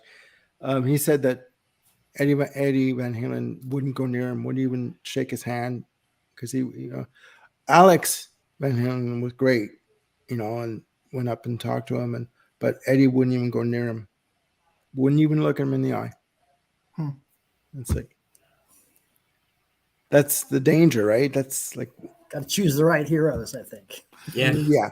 Well, these guys get approached so much, they probably are so tired of it. Yeah, I've met Mike Portnoy a whole bunch of times too, and he's really nice, but he doesn't want anybody to touch him because he doesn't want a firm handshake, because his hands are like insured, being a drummer and getting older, and so every time I approach him, I just put my hands behind my back so he knows I'm not gonna. Have you met Steve Morse? I have. He's very nice. Yeah, that's a guy I'd like to talk to. He's very nice. I met him at a Flying Colors show at I'd love to see them. Yeah, I like everything Portnoy does for the most part. Yeah, me too. Speaking of seeing groups, are there any concerts that you guys are going to? Because I've got one coming up, but I've got tickets for nothing. Where are you going, Armando? Roger Waters. Oh, I just saw some just now when I was eating dinner. I saw some pictures on Instagram, and they are breathtaking. That stage, I just now saw the picture of the dark side, and it's like 8 pyramids that are like 3D, and the rainbow that goes through them. And I was like, I'm avoiding looking at the video. This will be the third time I've seen him. This is not a drill tour. That was postponed 2 years ago. Okay. So I'm avoiding looking at any videos online.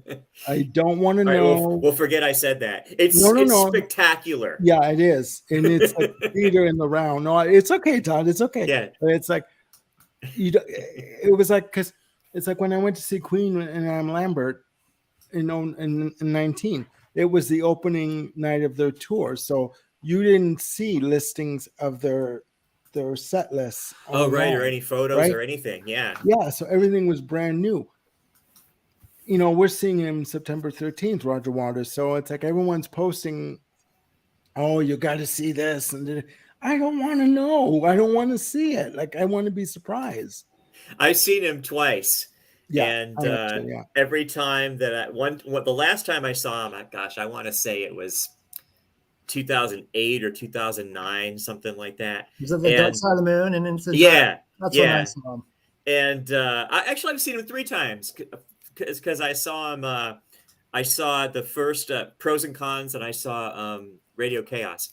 But The last time I saw him when he did that Dark Side show, the first part of the show was so intense. They had an intermission. I remember going to the bathroom, and like the men's room was just like silent because the show was just so intense and so awesome that like nobody had anything to say. It was just like, wow, what's the second half going to be like? And that was about all anybody could say. I tell you, Todd, I've seen him twice. I've saw him good, and he likes to play Edmonton.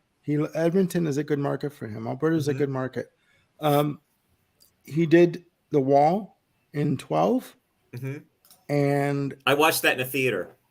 I took Bob because he had never seen him and he didn't know what The Wall was about, and it was just bloody mind-blowing. It was great. It was great. And then when he did the last tour, Is This the World We Really Want? It was political. I mean, you're not gonna go to a Roger Waters show and not see political stuff, right? But he had fun. It was like he said to the crowd, he's like, we're gonna be here for a couple of hours. Strap yourselves in. We're gonna have a good time. Let's just have fun, which is exactly what he said. Let's just have fun, and everyone did. It was a great show. Yeah, it was a great show. And people were saying, "Well, he's too political." What do you expect from Roger Waters? Well, yeah, that's the thing. It's just like I actually don't align that far away from Roger Waters as far as politics, but he's like his politics are like too intense for me. He's just but I don't care because that's Roger Waters. That's what you get. You don't have. But that's what you're going to get. It's just going to be a really intense show, and he's going to bring it, and you're going to get your money's worth, and you just got to let Roger be Roger. And this tour is theater in the round, man. I mean, it's going to be right in the middle of the arena, so the stage. So you're going to see from every vantage point. I'm not saying anything. No. You don't have to. It's okay. You can, but I'm going to enjoy it. Like right now, we're not in lockdown. We're not in any restrictions. So hopefully it happens. It's in a month. So hopefully we'll still be okay for it. Mm-hmm. I'm vaccinated up to the yin yang. I don't give a shit. I'm going. Did you tell me, Armando, that you were moving? Are you moving back to Toronto? Did I hear you say that? Yeah. Okay. When's that? Next year? Next year. We keep saying it.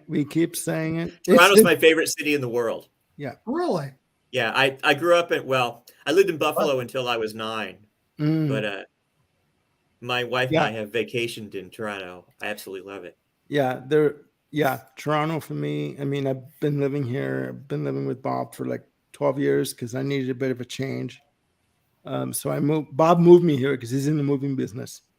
So he moved me here. It was the cheapest move I ever had to pay for it because I didn't pay a damn thing. It was a free move.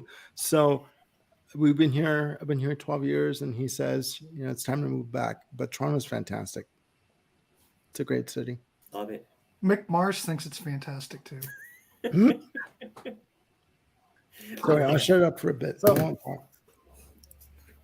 That's Mick without any makeup. He has no eyes.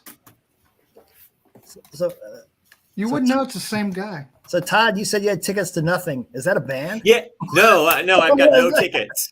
Oh, okay, so I didn't know if that was a band called Nothing or. Yeah, no, I should have clarified that. Yeah, I don't have any tickets. There's a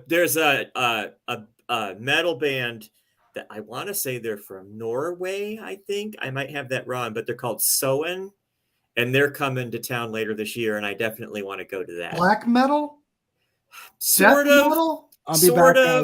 I just got to go. I'll be right back. Okay. Sorry. Kind of. They're really melodic. They don't have any growling vocals, but yeah, they're just stunning, and I want to go. So I'm probably going to go to that. Man, like I said, I'm going to go see Al Stewart. Is that all you've got? Yeah, that's all I've got. Yeah. Byron, what do you have? Well, okay. Next weekend, Friday and Saturday night, it's my 40th class reunion. Okay. But the Friday night is Black Crows, which I can't go because of the reunion, and then Saturday night's Alice in Chains, which I can't go because of the reunion. Oh, okay. But the following 82? Wednesday, 82. The following Wednesday, I'm going to the first concert I've gone to since COVID, and that's going to be Richie Kotzen. Okay. I love Richie Kotzen. Yeah, that'll be great. I've never seen him. He's never come near here that I've ever. The only things I've been to since 2019 are I've been to both Morse Fests in Nashville. So I would love. So I went to 21 and 22, and then I went to the Pineapple Thief. Who plays in these Atlanta. Morse Fests then? That's what I want to hear. Usually Neil Morse Band. So 21 was the Neil Morse Band, and they did the last album, Innocence and Danger. And so the first night was Innocence, and it was lighter songs, and then the second half was Danger, and it was all heavier, darker, longer songs. So it's and just then, his band. Yeah, Okay, just it's not Neil like Morse he Band. has like 3 of his bands playing. But no, but let's see. Sometimes 22 it was Transatlantic both nights. 19 it was Flying Colors on Friday and Neil Morse Band on Saturday. And so yeah. And when they had Flying Colors, the opener there was a third band. The opener was Steve Morse Band, they hadn't played together in like a really long time. And so, He used to play. I like Flying Colors, actually. They're a good group. Yeah, they're fun. But back in the 90s, Steve Morse Band used to come play at this bar here. Yeah. And I saw him like 3 times in like 5 years or whatever. And he came with the Dregs once, but I wasn't here for that one. Yeah. But it was so good. And, he hasn't been back. The Purple thing, I think he came here once after Purple. He joined Purple, but he just hasn't been back. I wanted to see Purple with him, and I had a couple of opportunities, but I just kept messing it up. Once with him. I kept messing it up. He's no longer in Purple because his wife. Yeah. So is it Zoen? Is that what it is? Soen, Soen. Hang on. Zeb's from Norway. It's right up his alley. Yeah, I love all those Mike Portnoy bands. So this is hard to see. All right, Zeb, get ready. This is their album. I think that's the same band. Yeah. What's the album? Sorry. It's called Imperial by Soen, and apparently they're like a super group. They're made up of guys that are from different metal bands, but this band is more popular than all of their bands. So. Amazon, here I come. So. Oh, it's good. And the singer is just perfect pitch. He's one of the best singers I've ever heard in my life. Yes, Morse was in Kansas for Power and In the Spirit of Things. Good albums, too. I like them. Especially Power. Yeah, I actually think that that last song on Power, Can't Cry Anymore. I think that's the best rock ballad ever. I've never heard it. And the most amazing vocal performance. Yeah, really. Steve's vocals on that are incredible. Yeah. At the end, he just, oh my God. Wait a minute. Brings a tear to your eye. Which Kansas album again? Power. Yeah, check that out, Grant. You can't go wrong. And that's one of the 2 Kansas albums that Steve Morse is on after Terry Liptrap. Oh, the MCA album. Yeah, the MCA albums. The second one is a little spotty in comparison. It's got good moments, but I got this. We were in New Orleans back in. Oh, that's very cool. And this was a promo. It was only $1. I was like, shit, yeah, I'll grab that. So, but this album, you guys, this Soen album, it blew me away. I mean, it just absolutely blew me away. Oh, I'm going to check that out. Zeb says former Opeth members. Yes, Opeth.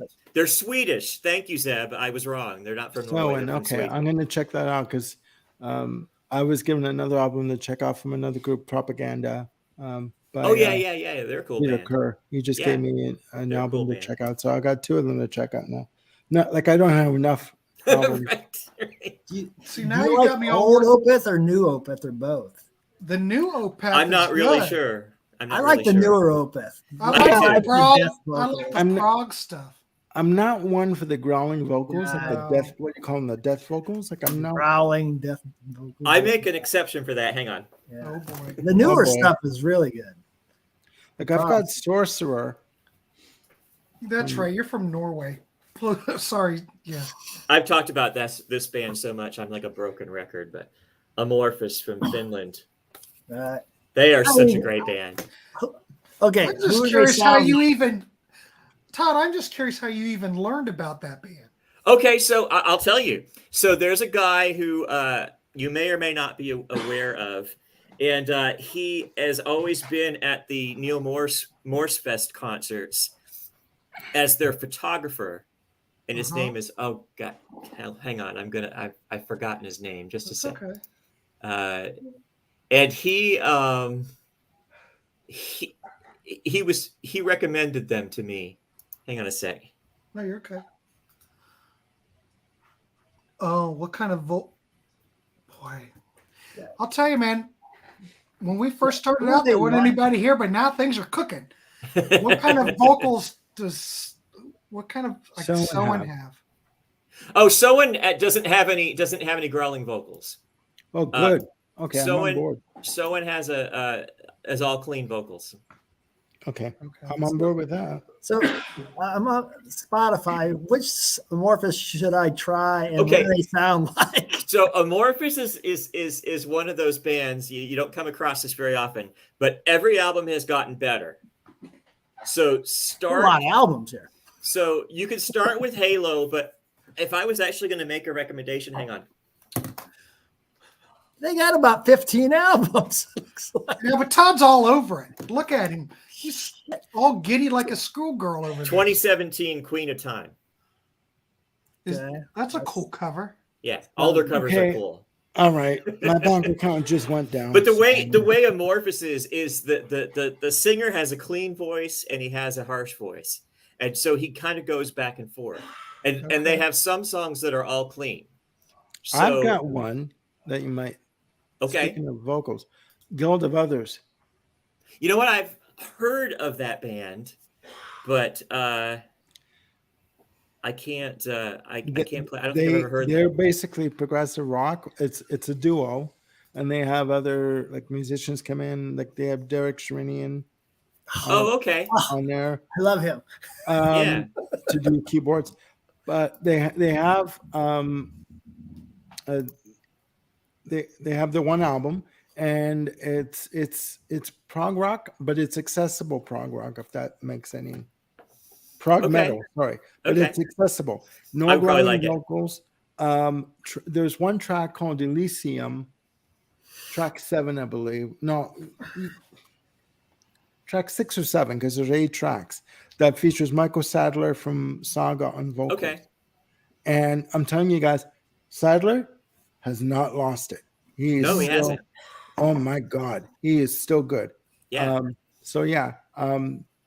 should get that, and you could even get the new Derek Sherinian one, Vortex. That's on my list. That's great. I got both of them last week, and I mean, yeah.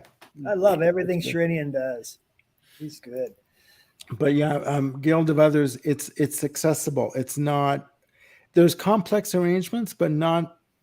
You don't get lost in it. Okay. Go Grant, before I forget, the gentleman who recommended Amorphous to me is named Joel Barrios, and he's a professional photographer, and he shoots a lot of bands like that. And he runs a music webpage called Sonic Perspectives, and they have a podcast, and that's where I learned about Amorphous. Well, I just ordered that Kansas CD. Oh yeah, you'll me all worked up. Oh, you'll love it. I saw that for $25 at that garage sale, but I was like, I already got it.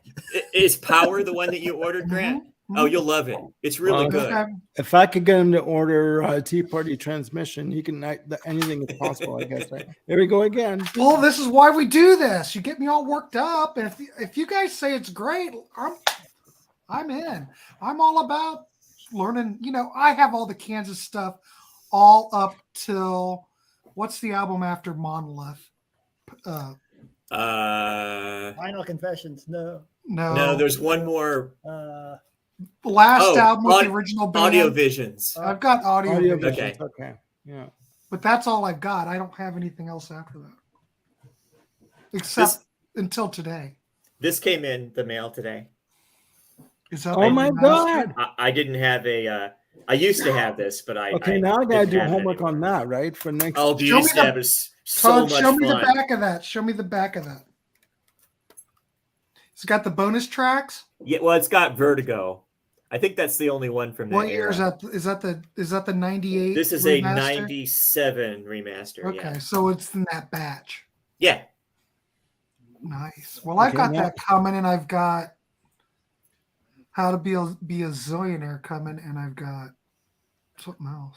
I have them all now. I'm missing one. I don't remember which one I'm missing. Are you getting those off of Discogs or what? No, eBay. Off of eBay. Yeah.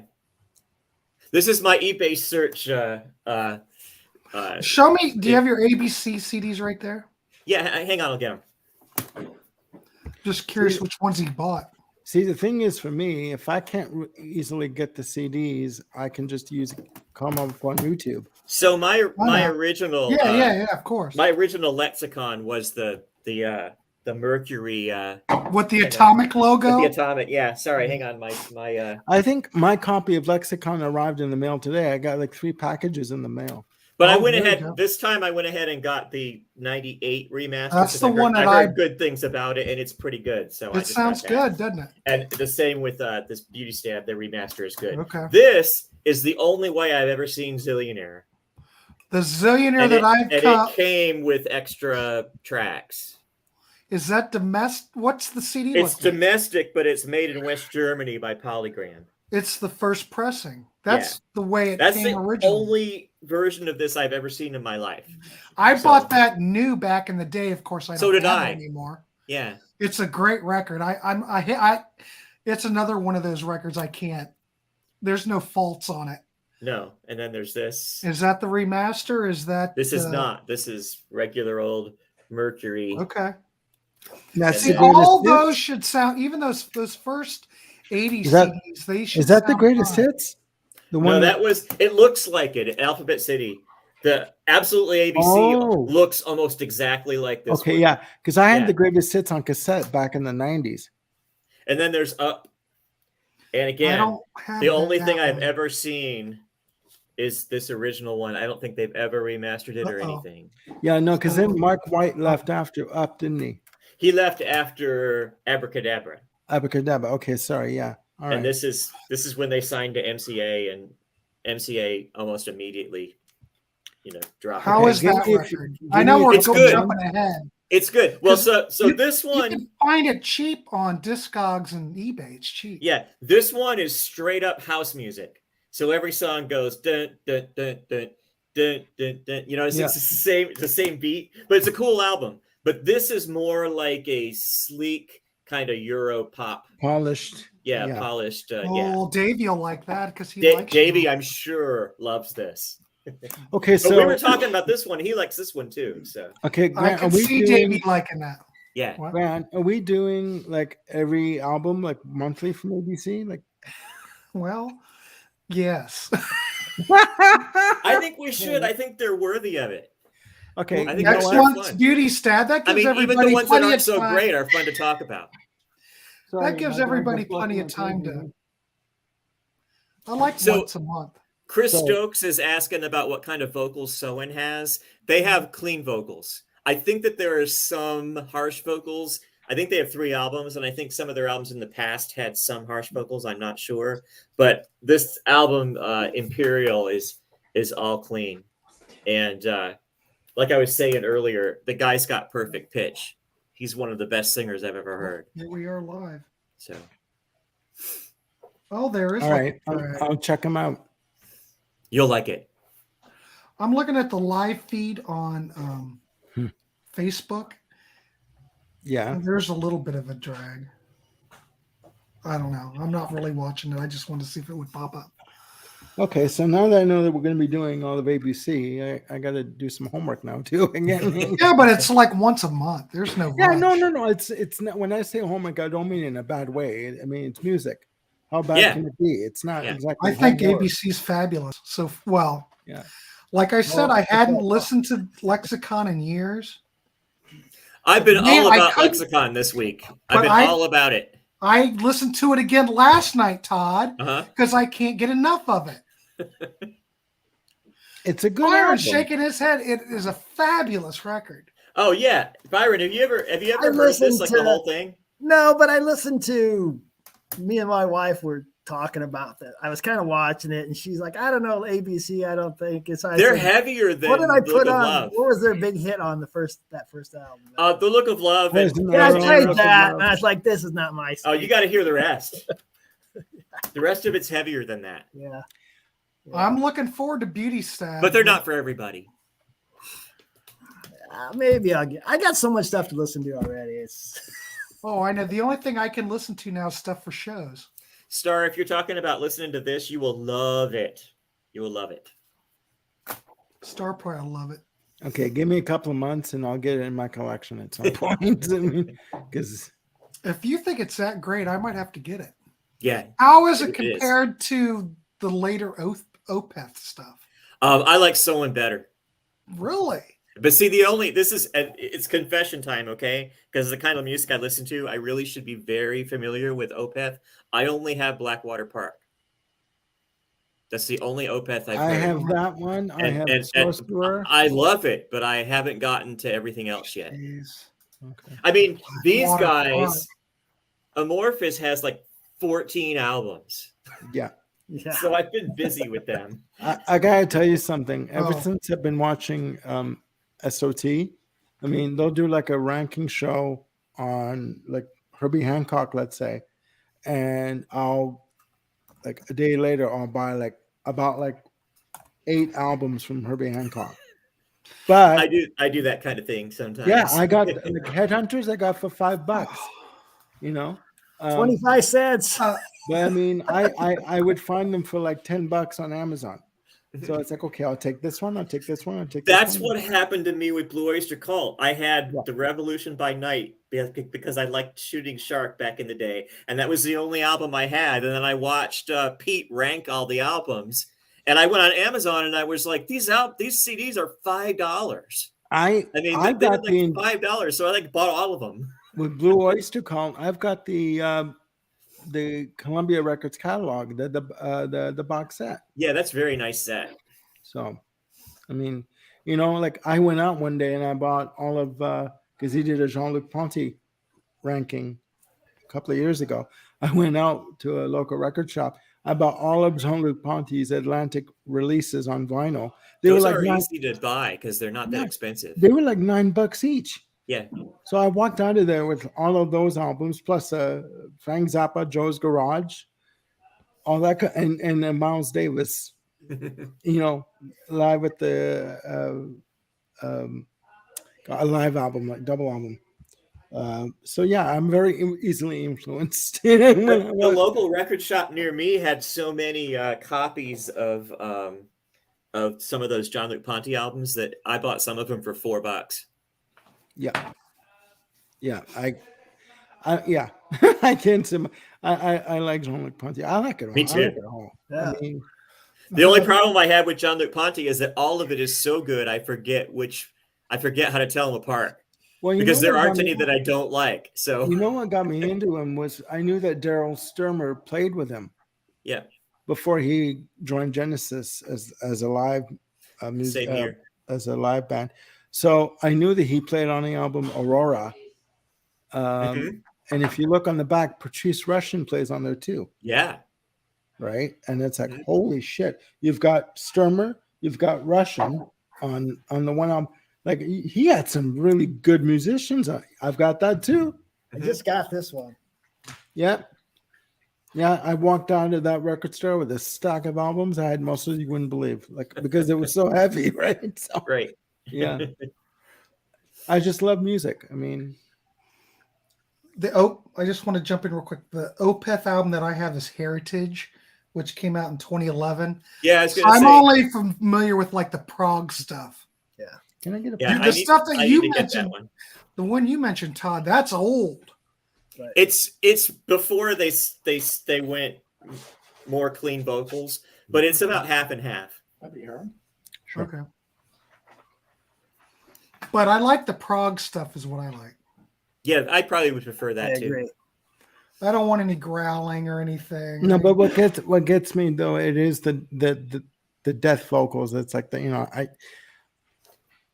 I try and listen to it. Like I would have to listen to it alone in the house. Bob wouldn't be home because he'd shoot the stereo for God's sake if he ever heard any wrong. Yeah, well, you think someone's breaking in. But the way I came to it was that I started listening to Amorphous and I liked the music so much. One day I just kind of went, hey, you know what? That's just what they do over there. Yeah. That's just what they do in Finland. And if I want to listen to this music, I got to be okay with it. There's another album you might want to check out there, Grant. They're called the Armada. Okay. What's it called? ARMADA, the Armada. And who they are it's the lead singer from the Tea Party who got together with two other guys. All right. Yeah, I found it. And they did an album self-titled One and Done on Discogs. You can find it. I think it came in the packages that came today, and they're very much like the Tea Party, but just very just along the same lines. 2008. Yeah. One and Done. So Zeb was talking about Opeth. I wanted to say that I saw Opeth. They used to have before. Is it called Progressive Nation?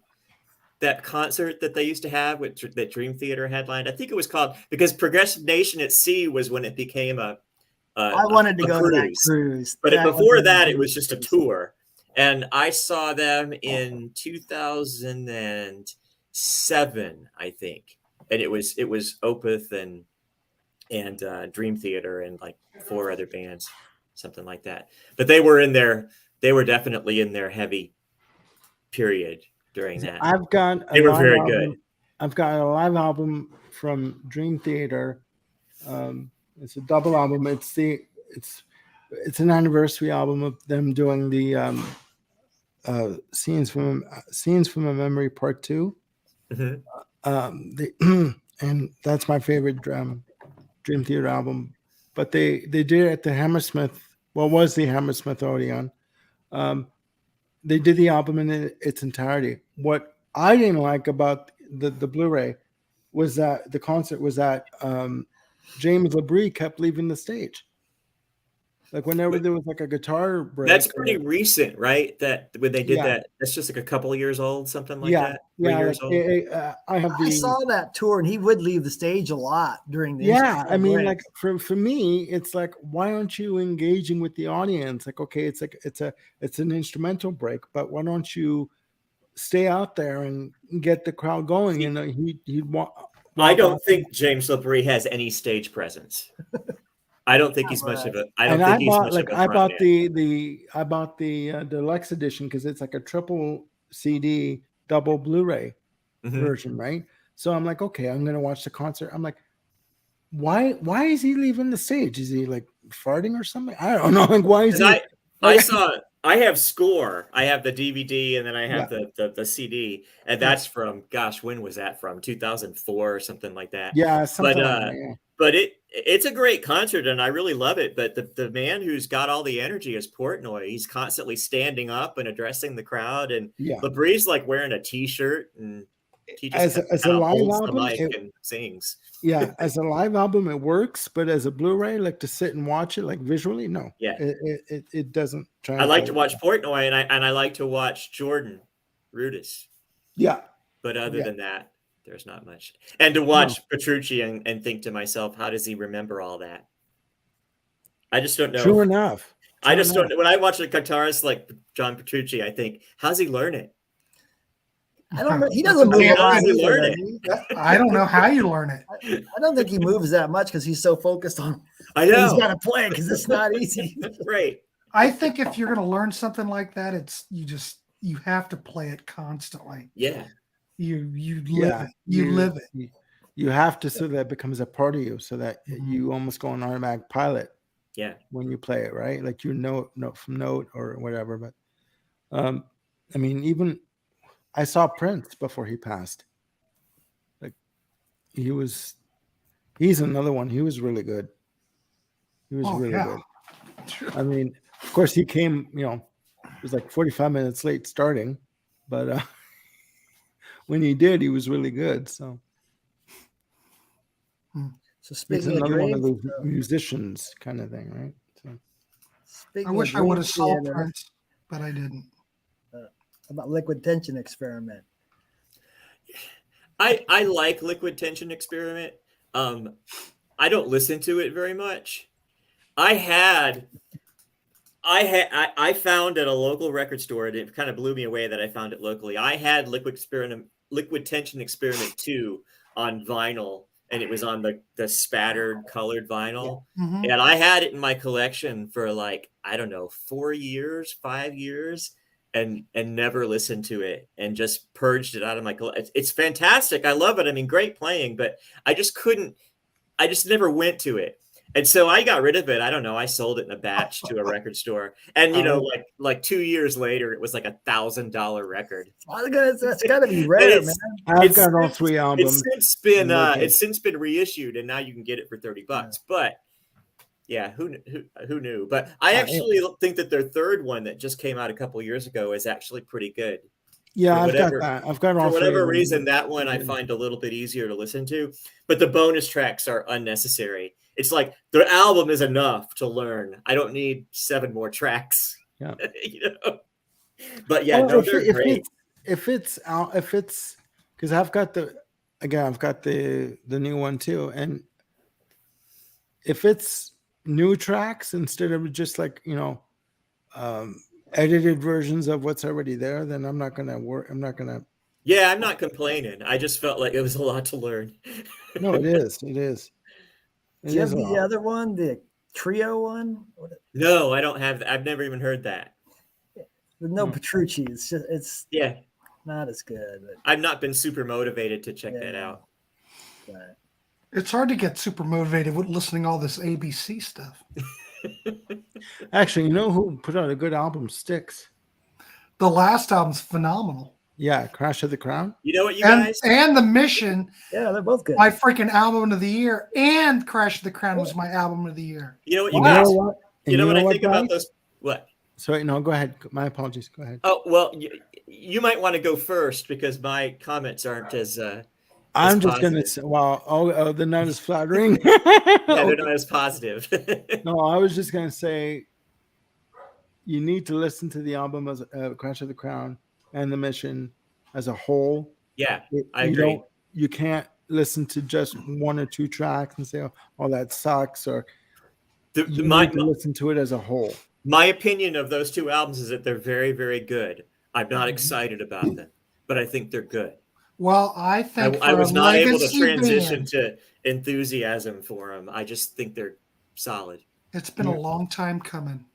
I think that The Mission is like the best album since. But go ahead, Grant. It'd be a good follow-up to Pieces of 8, as far as I'm concerned. Well, here's my thing about current Styx. Okay, I'm gonna get on a soapbox for a minute. Go ahead, you're fine.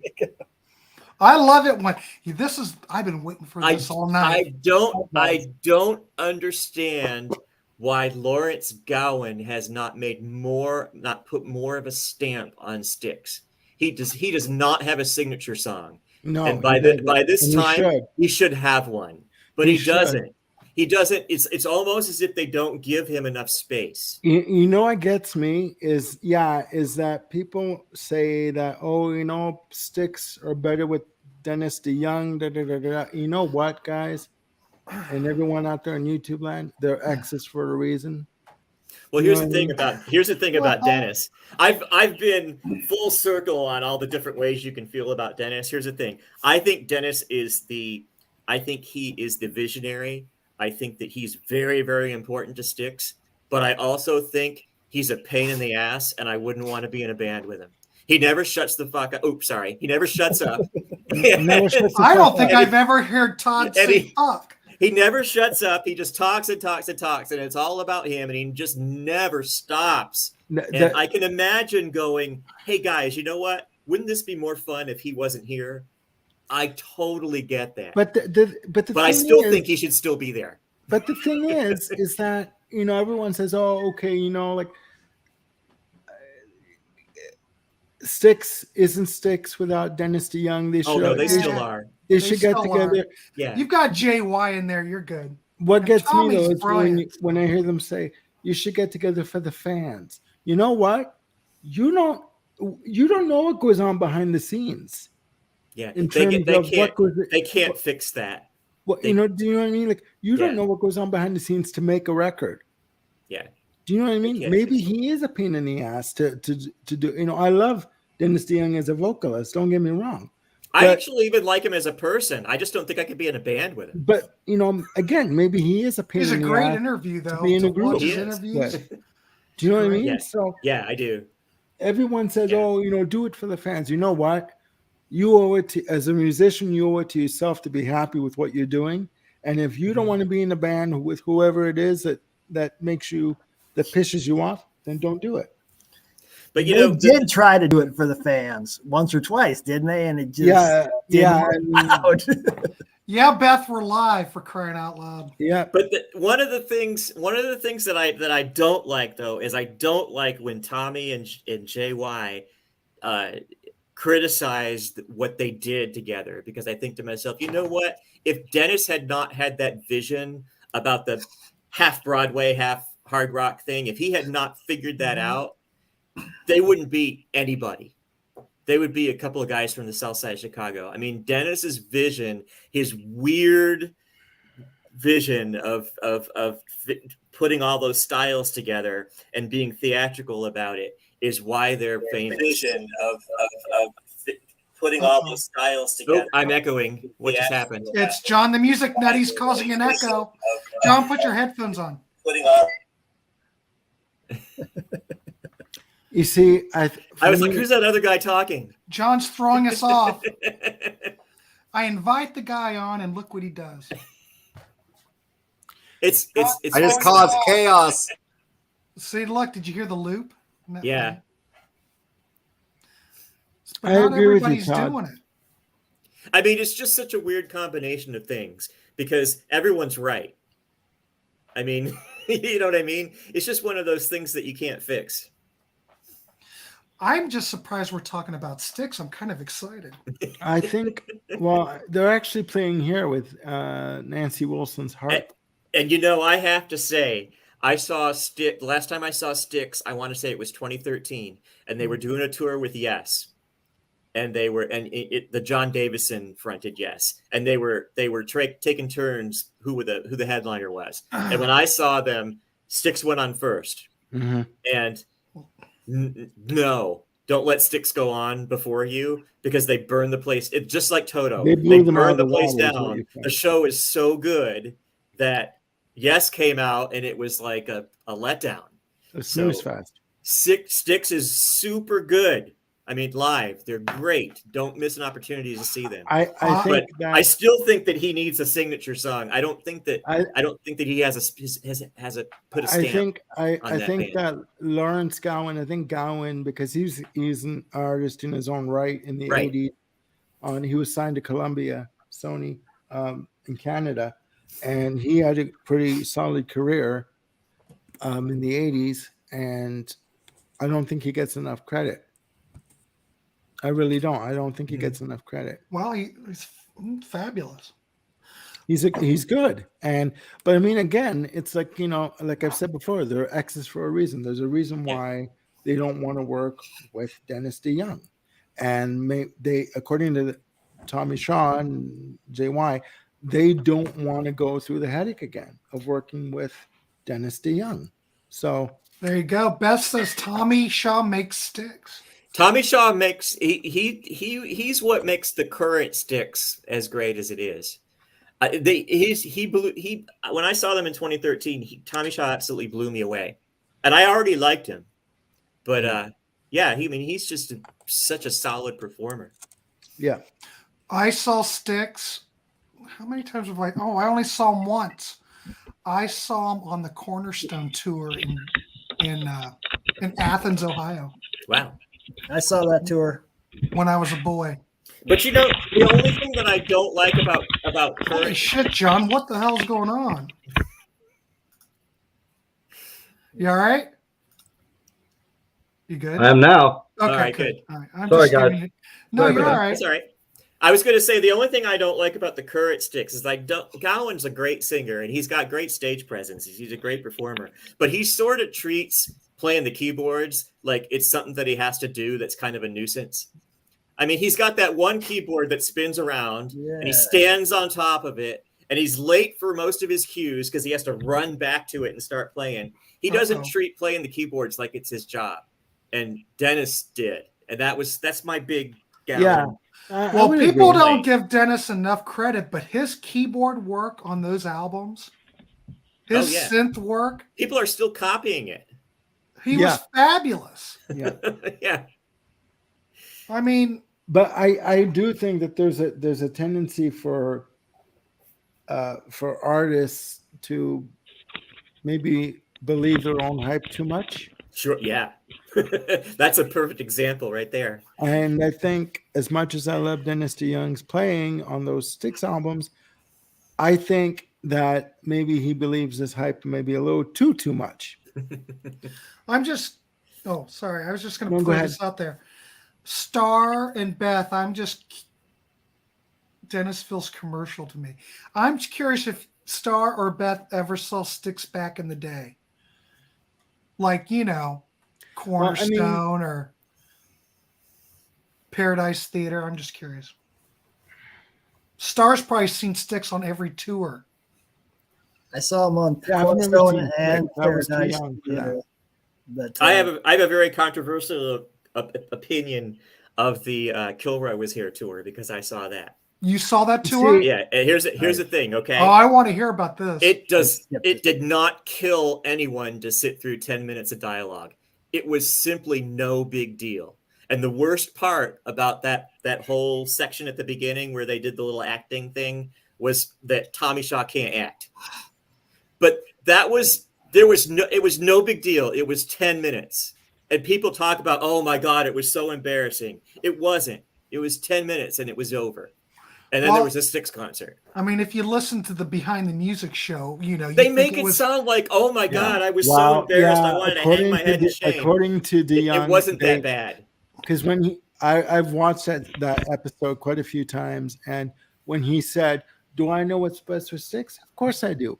He said that they edited that part so that it made it sound like he was the leader, and like he wasn't. You know what I mean? Like that he dominated the band. So I mean, they also didn't use good common sense because they did that show, and if you go into a venue and it's like I saw it in Atlanta in the Omni. If you go into a venue like that, you can do that little theatrical thing at the beginning. But later on in the tour, they were doing outdoor festivals where they were on the bill with like 6 other bands, and they didn't cut that out, which was what they should have done. They should have just came out and played to a festival crowd, but they didn't. Somebody, probably Dennis, insisted on doing the whole theatrical thing when they played a festival show, and that wasn't a good idea. Theatrical rock in that way doesn't come across well. You just have to know your audience. Exactly. Chris, tell us how what you thought about that tour, because like Todd said, it wasn't that bad. I loved that tour. I do remember back in the day when that came out, I thought, because I liked all the Styx stuff, I liked Paradise Theater and all that. But when Kilroy came out, I went, uh-oh. Okay, well, here's the thing. Okay, we're talking about Kilroy, right? That's for sure. All right. So Kilroy Was Here, right? So what do you hear Tommy and JY say about Kilroy Was Here? Is that it's all sappy ballads and blah blah blah. Okay, it's not. Let's talk about what Tommy Shaw brought to Kilroy Was Here. Okay, 2 ballads and a song called Cold War. Okay, now this is your homework assignment. Go listen to Cold War, and then go listen to Mr. Roboto and tell me which one rocks more. Roboto. Mr. Rock and Roll. Roboto. So that's my problem with his criticism of Kilroy Was Here, that he didn't bring any rock. I mean, he really didn't. You see, for me, from Kilroy Was Here, I liked Don't Let It End.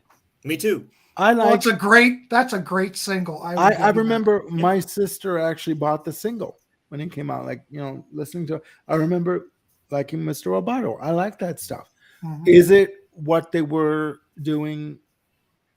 Like, was what they were doing? Is it the same as what they were doing in the 70s? Like, Crystal Ball and Grand Illusion? No, but groups change. A group is allowed to change. They all change.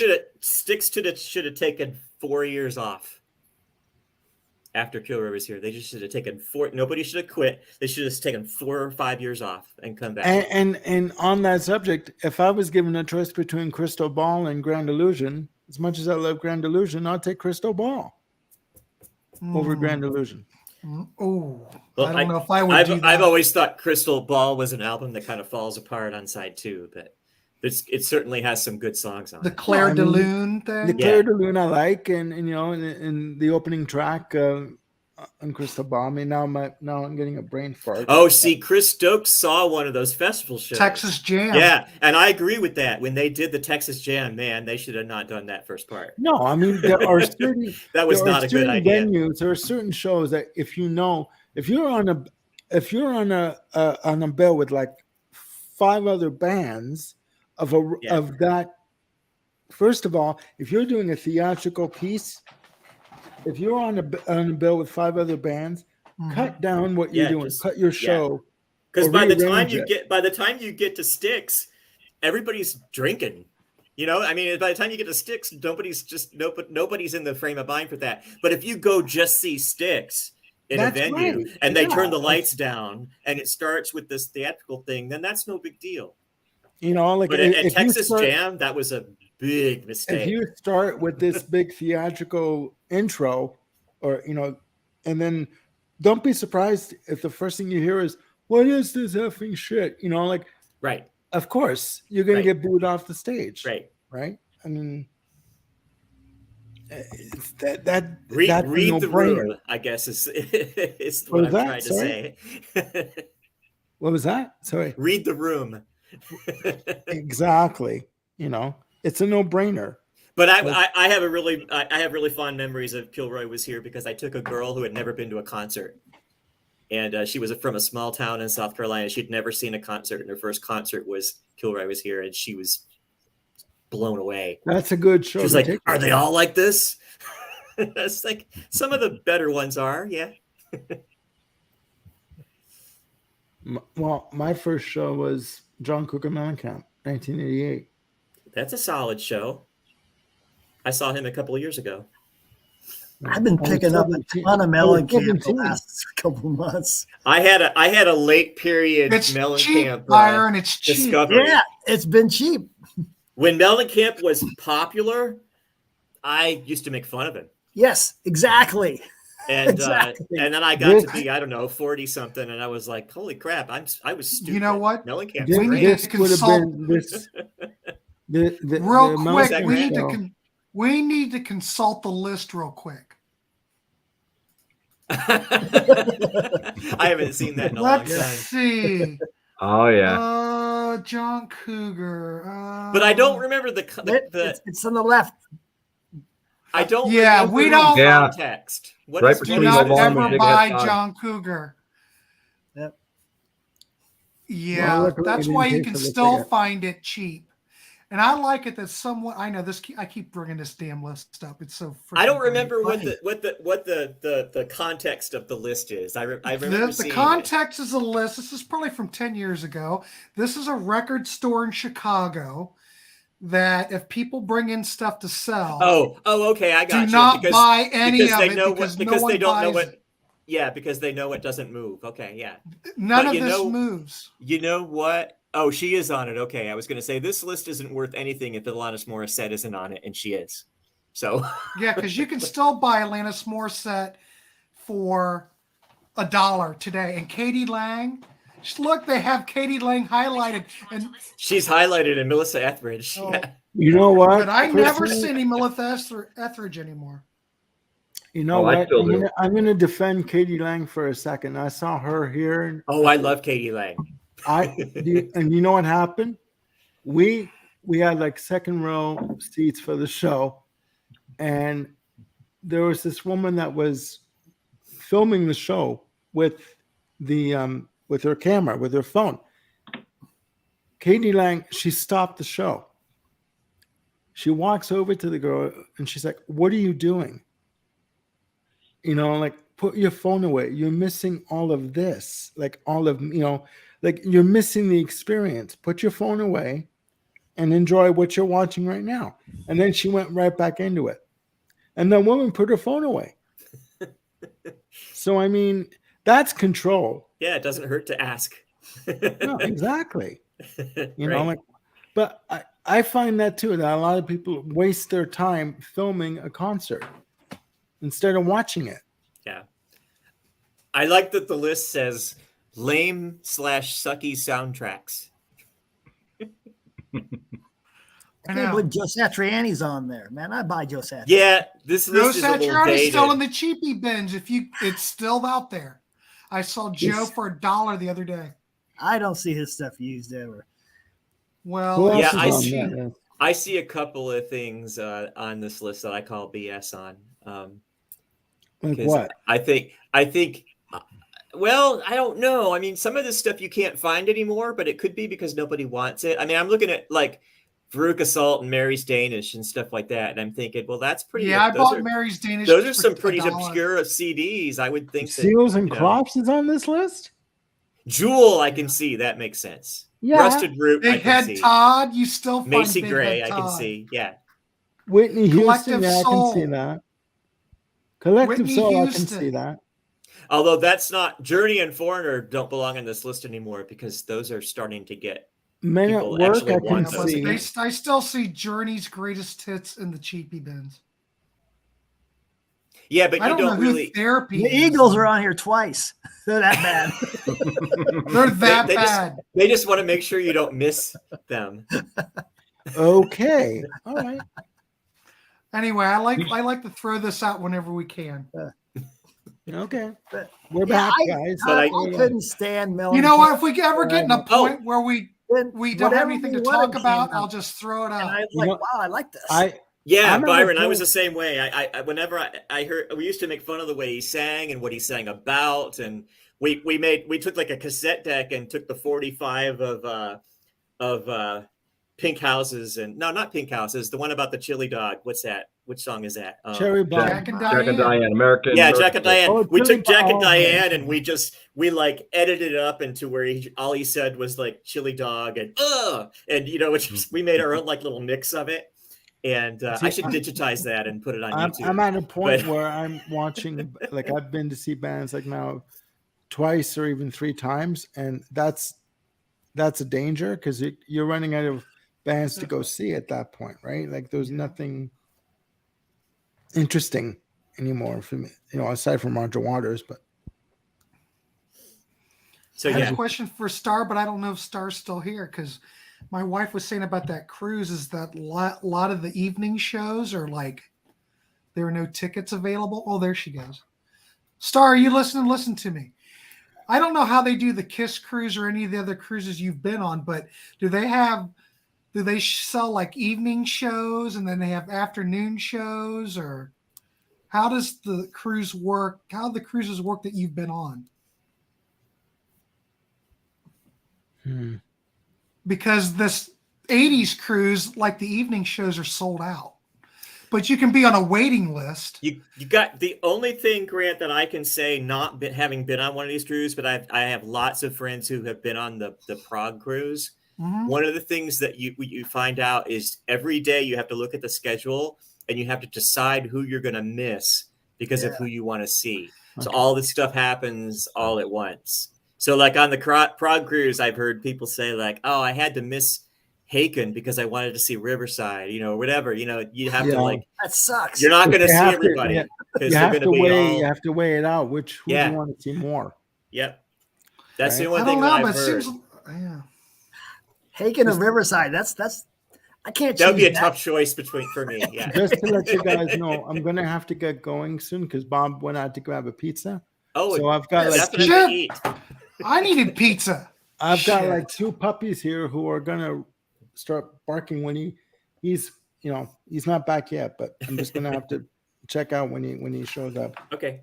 But Yeah, no, I mean, like with what Star just put, I mean, with Katie Lang, she handled it like a pro. She literally walked up to the woman and said, "What are you doing? I'm right here. Why are you wasting time filming this? Put your camera away." And then she looked at her guitarist and said, "Okay, let's do this again."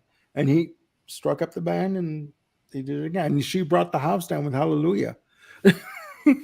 So I mean, I think it's a waste. Why bring your phone? Why bring your phone? The only issue that I have with that is at shows where it becomes like a zero tolerance thing. If somebody wants to pull out a phone and take a couple snaps and put it back in their pocket, I think that's a different thing than filming the whole show. But some shows they make it seem like no phones. I get your hand out of your pocket. It was like, I don't like that. Like I've been to the Eagles concert King quite a few Crimson's times, like that. and the person in front of me will be literally with their phone filming it. Yeah, the And whole it's thing. like, yeah, and it's like the show is right in front of you. Yeah, that's insane. Oh, I don't want to miss it. You're not even fucking watching it. You're filming it. Right. And 9 times out of 10, you're not going to watch that video later. It's just going to sit there. Like most things in the world, moderation. Moderation, you're right. When you go see Peter Frampton, you can only film the first 3 songs. And they'd actually have signs on the stage like you could film the first 3 songs. And then once they took the signs off, they said, okay, you can't film now. And Grant was talking about King Crimson. I saw them last year. And before the show started, Robert Fripp talked from backstage. He said, we're not going to allow any phones, but at the end, when we end the show, we encourage you to bring your phones out and take pictures of us while we take our bows. Mm-hmm. So, and then they took pictures of us. No filming. Well, I mean, when I went to see Prince, we were told obviously no video, no phones, and the friend I went with, I could have smacked the shit out of her because she kept pulling out her phone and filming it or taking pictures, and the security told her, "Look, put your phone away," because he said if he sees any flashes, he's leaving the stage. There won't be a show. And she says to me, "Oh, they're not going to find us here." And I said, "Look, put your effing camera away. Enough, or I'm kicking you out and I'm watching the show because I'm not going to miss this." I have more of an issue with people that scroll Facebook during shows. I think that's super rude, especially in a venue small enough where the band can see you. You're in a freaking concert. Stop doing that. You're at a concert. You're at a live event, at a live show. Right. What are you doing going on your phone and looking at Facebook or whatever it is? Like, you can put it away for like 2 hours. Yeah. No, you're not going to miss really anything important within that 2 hours because you're in the middle of something right now that's with the Prince situation. But you're never going to see him again. I don't like the idea of, there were a couple of years ago, it's probably like 5 years ago now, there were a couple of bands that were experimenting with this idea where they give you this little pouch to put your phone in and you write your name on it and then you surrender it and you pick it up. I don't think that's a good idea because if you've got kids at home with a babysitter or something like that, you should be able to look at a text. Yeah, no, that's a whole different thing. That's different. That's different. I don't think they should. I don't think they should take it from you because it's your property. No. No one has the right to take it away from you. I just think that. I just think that not to get on a tangent, but I think that we're totally dependent on technology to the point where it's like you got to check your Twitter. We don't know how to enjoy ourselves without. I mean, we're having so it in off. Our hands. Armando, don't worry about it. We're so off topic now that we'll never get back to the original topic. I'm just saying that people are so. Like I said last time, a topic? Yeah, there is no topic. No, I'm just saying that people are so bloody freaked and like worried, like about technology. Like, oh, they got to be plugged in all the time. For a concert or a movie, screw it. If you can be without your phone for a couple of hours, do it and just go enjoy yourself. Well, Beth, there's no way you'd give up your phone because that phone's attached to you. Beth was asking the question of what was the big deal with Hallelujah with Katie Lang. You know what? It was a cover that she did from Leonard Cohen, and her version of it, her vocal delivery, through the roof. There you go. Through the roof. There's nothing could compare to that. Wow. And what's that on? It's on that cover that covers album. I said that I told you that hymns. Oh, okay. Yeah. Yeah. She did that on that album, and it's amazing. It's just a beautiful version of it. Better than Cohen. Well, she was just talking about the song itself. Yeah, no. It's a good song, and her version of it is better than the original, in my opinion. So, I don't know. I have the first Leonard Cohen album on CD. That's all I've got. I can't stand his vocals. I can't. I mean, he's a poet, whatever, but we're going back into the Bob Dylan thing. I can't stand Bob Dylan's vocals. I'm sorry. Well, I'm just surprised I haven't mentioned Cheap Trick yet. Wow. It's not over, and you just did. Well, I got my Cheap Trick poster. I got my Cheap Trick poster hanging up behind me today. We talked about your Rick Nielsen guitar. Oh, Cheap Trick did come up. Yeah. Speaking of Cheap Trick, I do like that track, The Flame, but I mean, that's there the we bottom go. of the barrel. Well, I do like Dream Police and Surrender, but hey, everyone's different. Look, Star said, "Here we go." It all comes back to Cheap Trick, Star. You know that. Well, they're phenomenal live. Jeez, I always recommend going to see Cheap Trick, but I think Robin's son's playing guitar and the drummer. Of course, been playing the drums for a while. But didn't the drummer retire? No. Bunny Carlos. Kind of forced him on. He's still a member of the band. He's still a business partner. Yeah, he still has say. He's not touring with them, or they don't want him he hasn't out. been. Did they have an issue with his playing? Well, he had like surgery. I think they had an issue with. Bunny wanted to tour, and Robin Zander wanted not to tour because he wanted to drive his kid to school, I think. And that started some kind of battle. I don't know what happened. Okay. And so this caused some kind of riff. I don't know. Because Bunny wants to tour. Let's tour. Okay. Tour. All Tour. right. So it's like Robin wanted to raise his kids, So it's like a Kiss situation here, right? Yeah. Oh, yeah. Cheap Trick and Rod Stewart. That's Ryan Gavalier just saw that show. Yeah. Carol Arthur says Rod's still out there. Rod's out there touring. I've seen him 3 times. That was enough. It's Rand Anthony Kelly. Well, Rand, we sent you the wrong link. You didn't do that to him on purpose, did you? No. There's a bogus link out there somewhere. Yeah. There's a bogus link. That's the real link. Well, the one that you sent to me, well, obviously it worked because I'm here. So, Grant, do you have the Bunny's Basement tapes? No, but I've got one of them that I downloaded off of.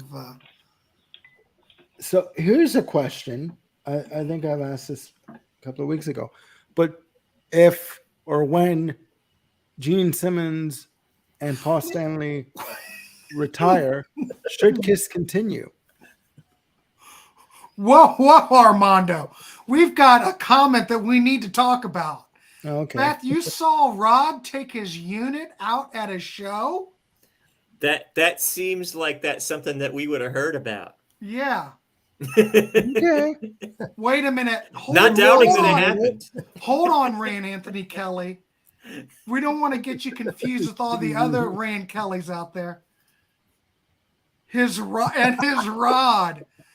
All right. Rod. Here's the link, but we're talking about Rod's rod. Beth, you're Are we talking about Rod's Rod? Come on. Did he pull a Jim Morrison? Is that what you're trying to say, Beth? I thought I heard a story about that, but She said, I swear that's what it was. I was like, the fuck? Priorities. Okay. Well, maybe he needed to adjust. You know, gets uncomfortable. Billy Idol did that. Billy Idol did that in the show. He stuck his hand down his pants. It was just there with him. I swear that's what it was. I don't know. Maybe. I don't know. We love Rod's work, but I'm surprised. When I asked Ryan, of course, Ryan did a review on his channel about that show. I said, was it Cheap Trick opening for Rod doing the American Songbook? But he said he wasn't doing any of that kind of stuff. No, he hasn't toured any of that stuff in a long time, like 15 years. Because I saw him in 2011, and it was a regular Rod Stewart rock show, and it was pretty good. Yeah, I think he. And I had no desire to see him, but I thought he was good. I think he put the American Songbook series to bed. I don't think 2005 or something like that. He was done with that. Because I mean, to me, he stereotyped into that. Yeah, there's only so much you can do with that stuff, and it's like, you know, what's he gonna do? Like a whole album of polka stuff? Like what's that? Like, you know, there's only so much you can do with it. Oh my God, he seems like a commando kind of guy. Well, you know, he is a soccer player. I don't know if that means anything. Oh, Jesus and Beth, it probably needed some air. I will agree. Okay. What? I didn't expect it to go a little blue there, you know. Well, you get these. Well, I mean, we are talking about it. The ladies are dragging it down into the gutter.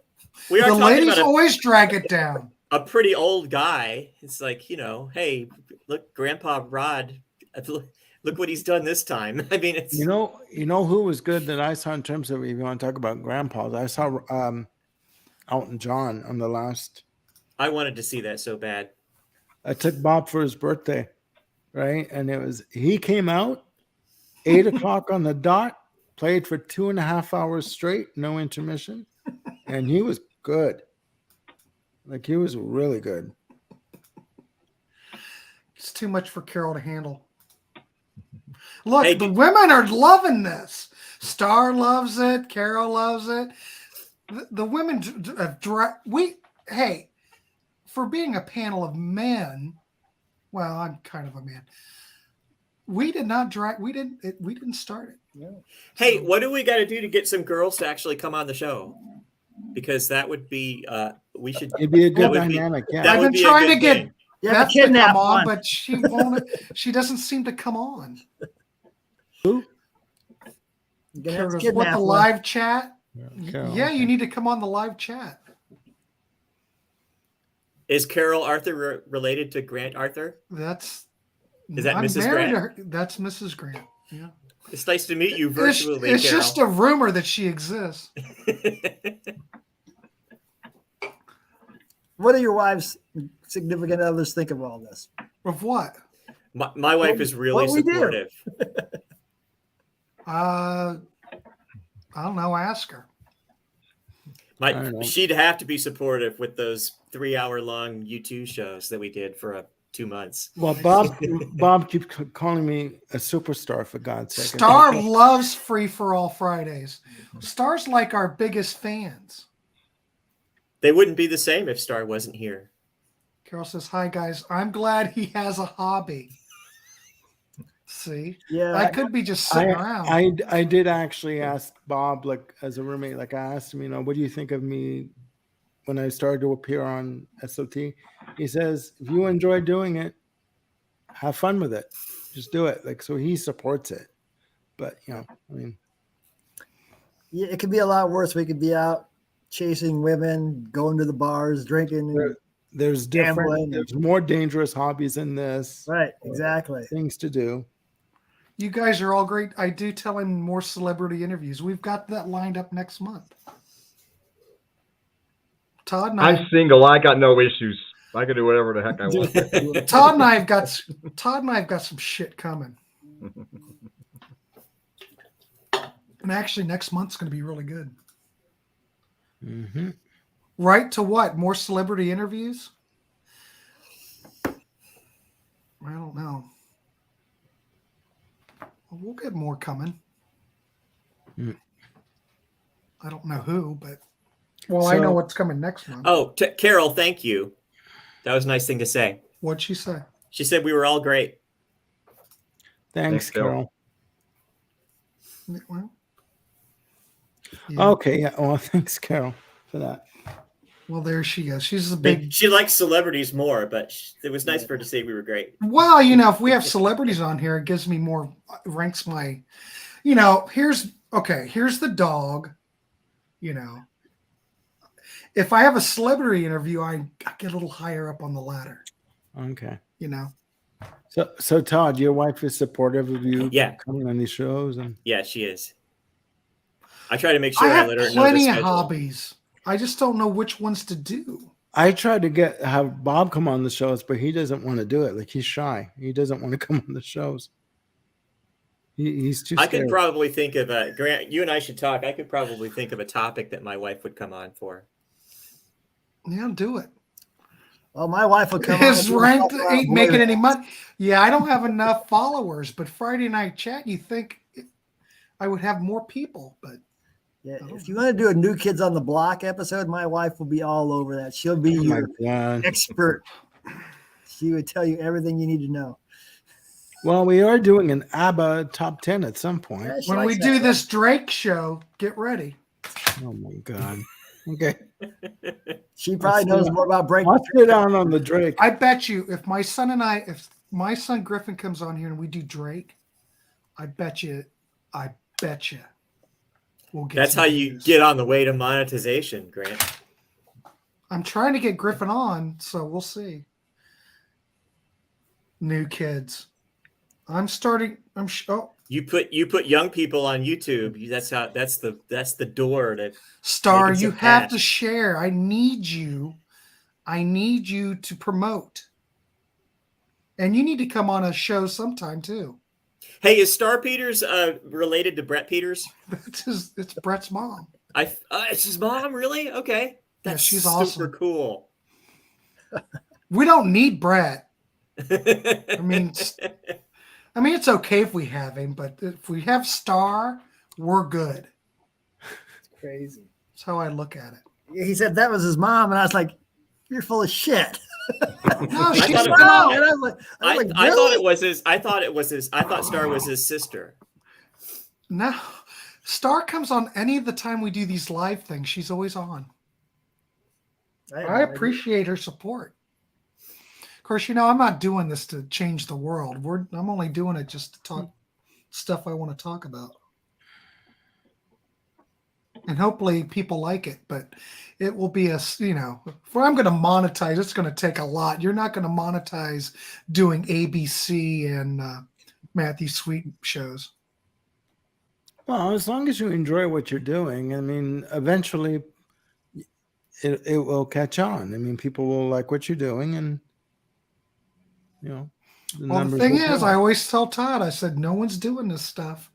No one's doing the content. No one's doing Matthew Sweet. It was suggested to me that I start my own channel, but it's too much. Like, I don't think I could actually do it myself. Oh, I can't get enough of it. Putting the graphics together, doing everything to prprepare for it. I can't. First of all, I don't want to expose this face to too many people. Quit saying that. Prolonged periods, but give yourself more credit for crying out loud.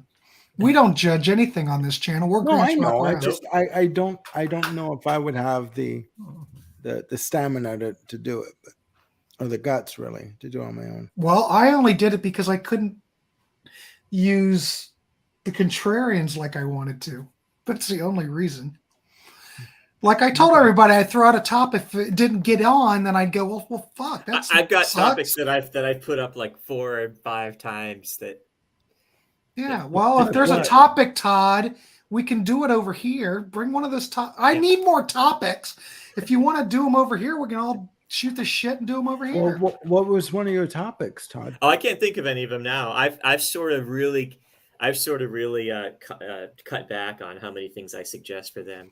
But I think I've suggested Blue Oyster Cult Club Ninja as a Dark Horse album. Yeah, I wouldn't mind looking at that just for the hell of it, though.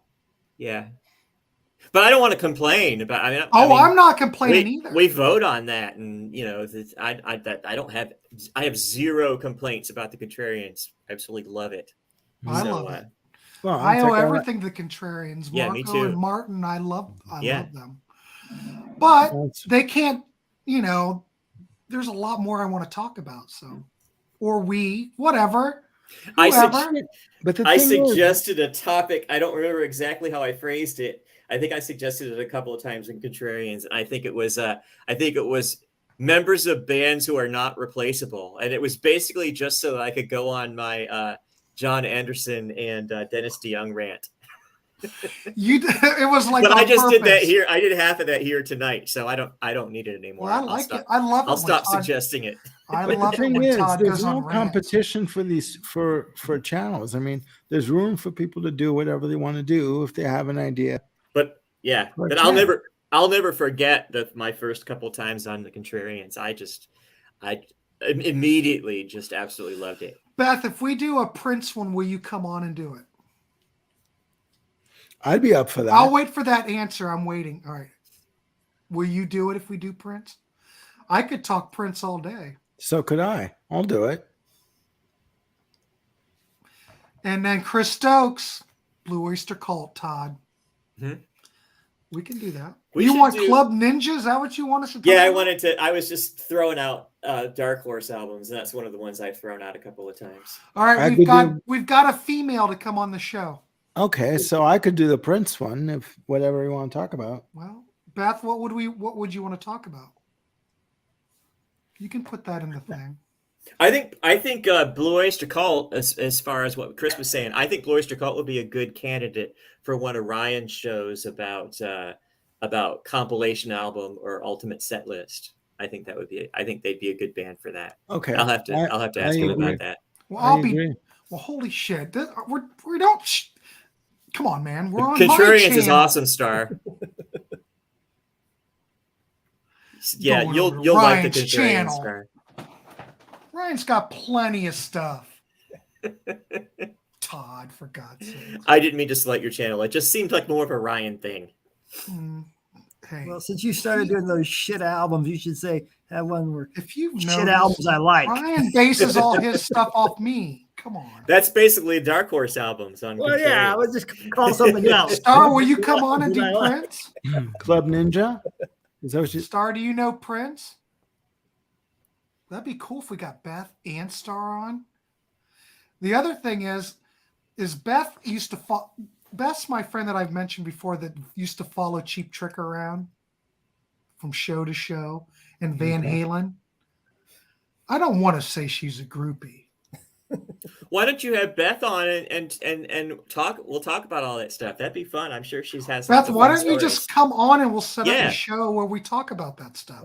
We've talked. Maybe we could have a show about meeting bands and going backstage and stuff like that. Because I have a couple of stories like that.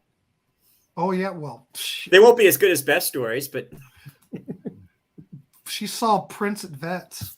Star loves Prince. See, we're getting all these great ideas. Okay, if you want to do a Prince show, I can do that. All right. Well, I guess, look, I didn't want to say you were a groupie, but the stories she could tell, whoever wants to be on that show might be a fun show. I didn't want to say that. All right. Well, groupie. Again, if you're going to do a Prince one, I could be on it. I'm in. I'm interested. I don't know. I know all about stories, and it's fascinating stuff. To share with the class, that's something else. Carol's still on here making comments. Backstage, I didn't know which one was. Oh, she didn't know which guy was Prince. Well, he's the little guy in the corner. Yeah, monkey. He was the guy wearing purple. Oh, the monkeys. He was the guy wearing purple. Oh yeah, she's got a Mickey Dolenz story too.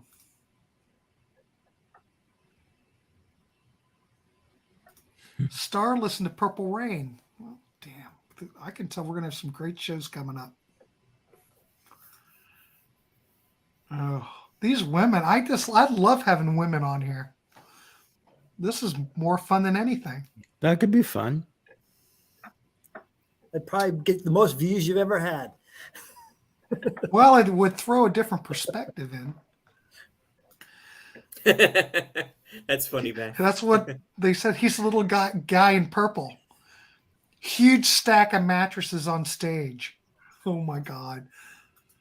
Carol, Okay, and on that note, I'm going to get going because I think Bob just pulled in. So enjoy dinner. I hope to. I'm starving. Okay, guys. Thank you for having me on. Nice to see you, Armando. Good to see you. Talk to you later. All right, bye. Yeah, Beth, you could go with me on the 80s cruise and you could groupie there. Of course, a lot of those people are 1,000 years old. That's funny, though. Ooh, look. Why is that so big? Oh, we lost people. I like it that Gumby and Pokey's on Todd's shoulder. They're in here somewhere. Where are they? I have a Gumby and a Pokey. I thought I put them on the screen. I thought it was funny. They must be in a box or something. I thought they were on my shelf. Cruises is a petri dish. That's what Ernesto said. Yeah, that's one of my problems with cruises. I don't think I'll ever go on a cruise. I have not. See you, Carol. Gross. You guys, I don't know. Speaking of cruises, I don't know how many of you have ever heard of a band from, I think they're from Boston, called Guster. Yeah. Guster used to have a cruise. And instead of having a cruise, they've started having they call it on the ocean, but they've started just having it at the beach. They have it at a small town in Maine on the beach. And so it doesn't cost $11 billion to go, but it's still a weekend. And it's everything that you would do on the cruise. It's just not on a boat. And I like that idea of having like a destination festival to where you don't have to do something really expensive, like buy tickets to a cruise, but you still get to go and have a weekend with a certain band or number of bands. I think that that's a good idea. I'm more into that myself. Yeah, I would like that a but lot. I want to go on the damn cruise. I don't give a shit. I really want to go. I just want to get out of the house, I think. But I think a cruise would be good. I've never done it before. What, Byron? Fall What? Festival, SOT.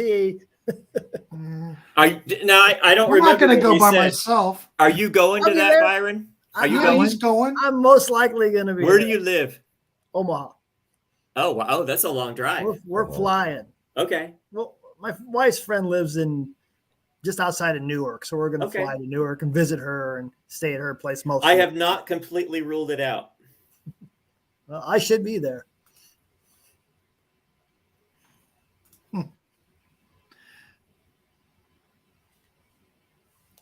Oh God. Star, I'm with you. I was using hand sanitizer before it was cool. I'm not afraid of COVID, so no, you know. I'm a hand sanitizer kind of a person. I'm all set. Got to decorate your cabin door so you can find it when you're hammered.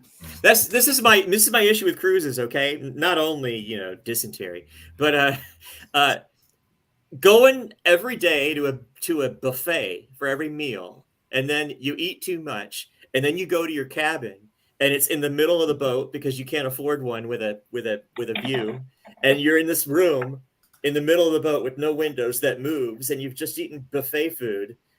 Seems unpleasant to me. Why are you going to your room? Why don't you go up on deck? It just seems you got to sleep sometime. You sleep at night. We try to go down to Mexico. I stay at an all-inclusive every year, so that's our usual nice vacation. Nice. So that's cool. We do the balcony all the time. That's There the you only go. way to go, Star. I think. I think that's the only way I could do a cruise if I could open the door and. Jesus. None of the places sound fun. See, if Chris could go, he would go.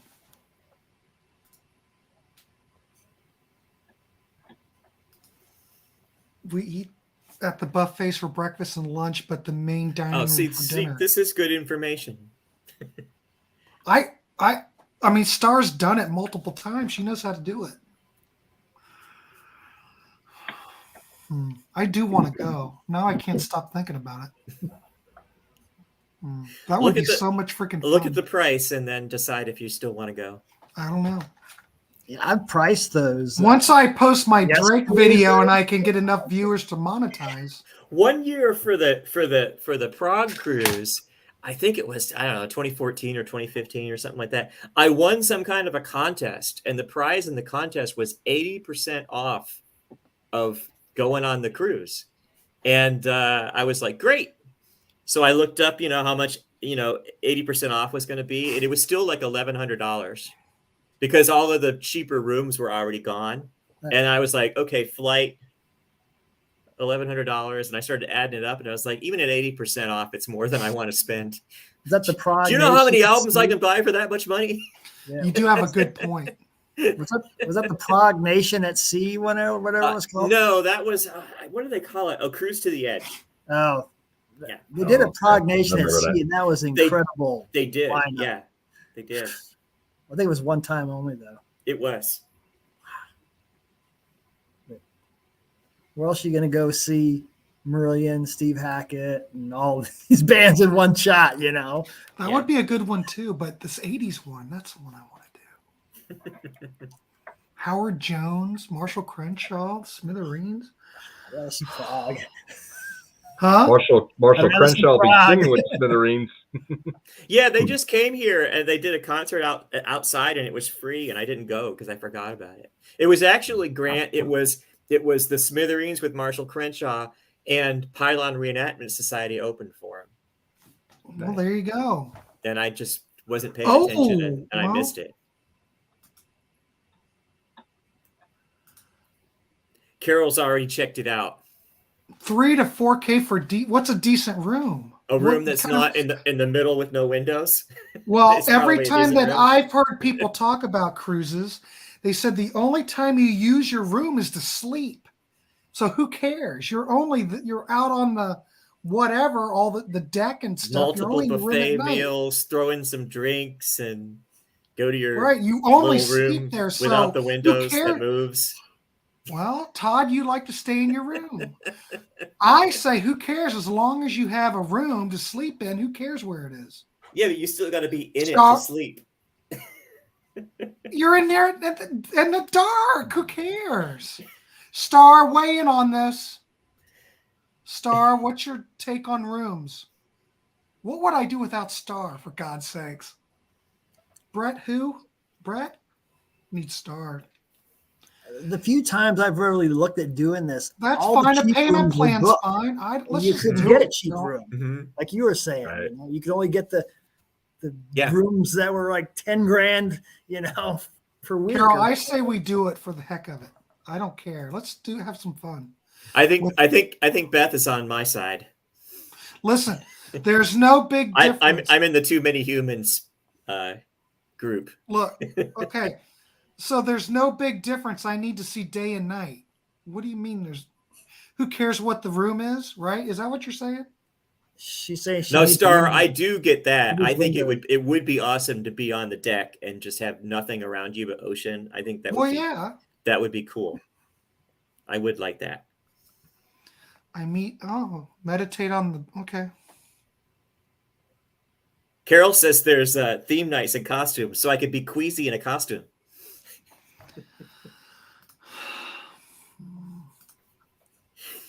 But I'm sure it's fun. Todd is funny. You noticed.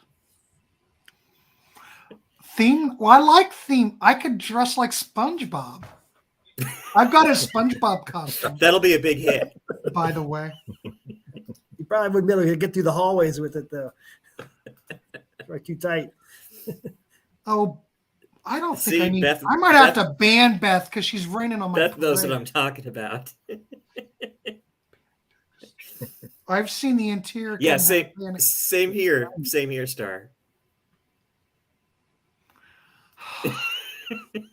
Now I'm getting all depressed.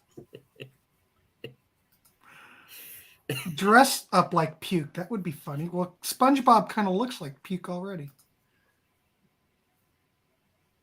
Oh, God, these women are nuts. We're on the boat every Halloween. It's a blast. See, Star, I like you. Beth, I don't like you very much. Might have to ban you. Because you're bringing me down. I still want to go. I don't care. If it's a $3,000, $4,000 room, that's fine. We'll just do a payment plan. When else are we going to do it again? We'll never do it again. That's my, you know what I mean? Live a little bit. Shit, I could die any day. And now, see, What were we talking about? 20 years? I would like Byron's to do the Kiss going, Cruise. 20 years, Grant. You'll still be doing a YouTube show. I won't be able to move in 20 years, Byron. But see, Star's talking about the Kiss Cruise. Man, I would love to do that. But think about this: if the Kiss Cruise was not a cruise, if it was just a place where you went and you had this big Kiss festival, that would cost like a third of what it costs to go on a cruise, and you could still do all the stuff. Well, I think what happened was they did that first. Oh, really? Well, people had their own Kiss festival. They had their own Kiss festivals that they did on their own, where they would sell merchandise, and then Kiss found out about it, and then they started doing their own. Oh, okay. And they would charge you like $100, and they would do a meet and greet, and then they would do an acoustic set, and do songs from the audience and stuff like that. Mm-hmm. And yeah, it's in Gene's book. And then I think it just wasn't as profitable as they thought it should be. Mm-hmm. And they just built from there. Yeah. You have to admit they're wonderful business. They're fantastic businessmen. Yeah, definitely. Yeah. I don't even want to say how much we pay for a balcony on the Kiss Cruise. It's way more expensive, but totally worth it. So you're saying when you have okay, you're going to have to explain to me what the balcony is. Are you saying that you can That's look a room out? on the outside, and not only does it have windows to the outside, but it actually has a balcony where you can step out and see the view. That's the ultimate. So you could just like that's the you ultimate could go room. out there and Push just your spouse over and Yeah, or you could do that but you too. could just sit out there and there's like chairs and you could just hang out. You might be able to just stand out there, but you can at least go open the door and fresh air, and that would be a whole different thing. Or you could jump. Yeah. Beth will be here. We'll get her on a show. It should be just a blast. I still want to go. Go then. Go. That's I what have you to want. convince Carol to You only go. live once, man. Go. Byron, I like your attitude. Do what you want to do, man. You're not getting any younger. No.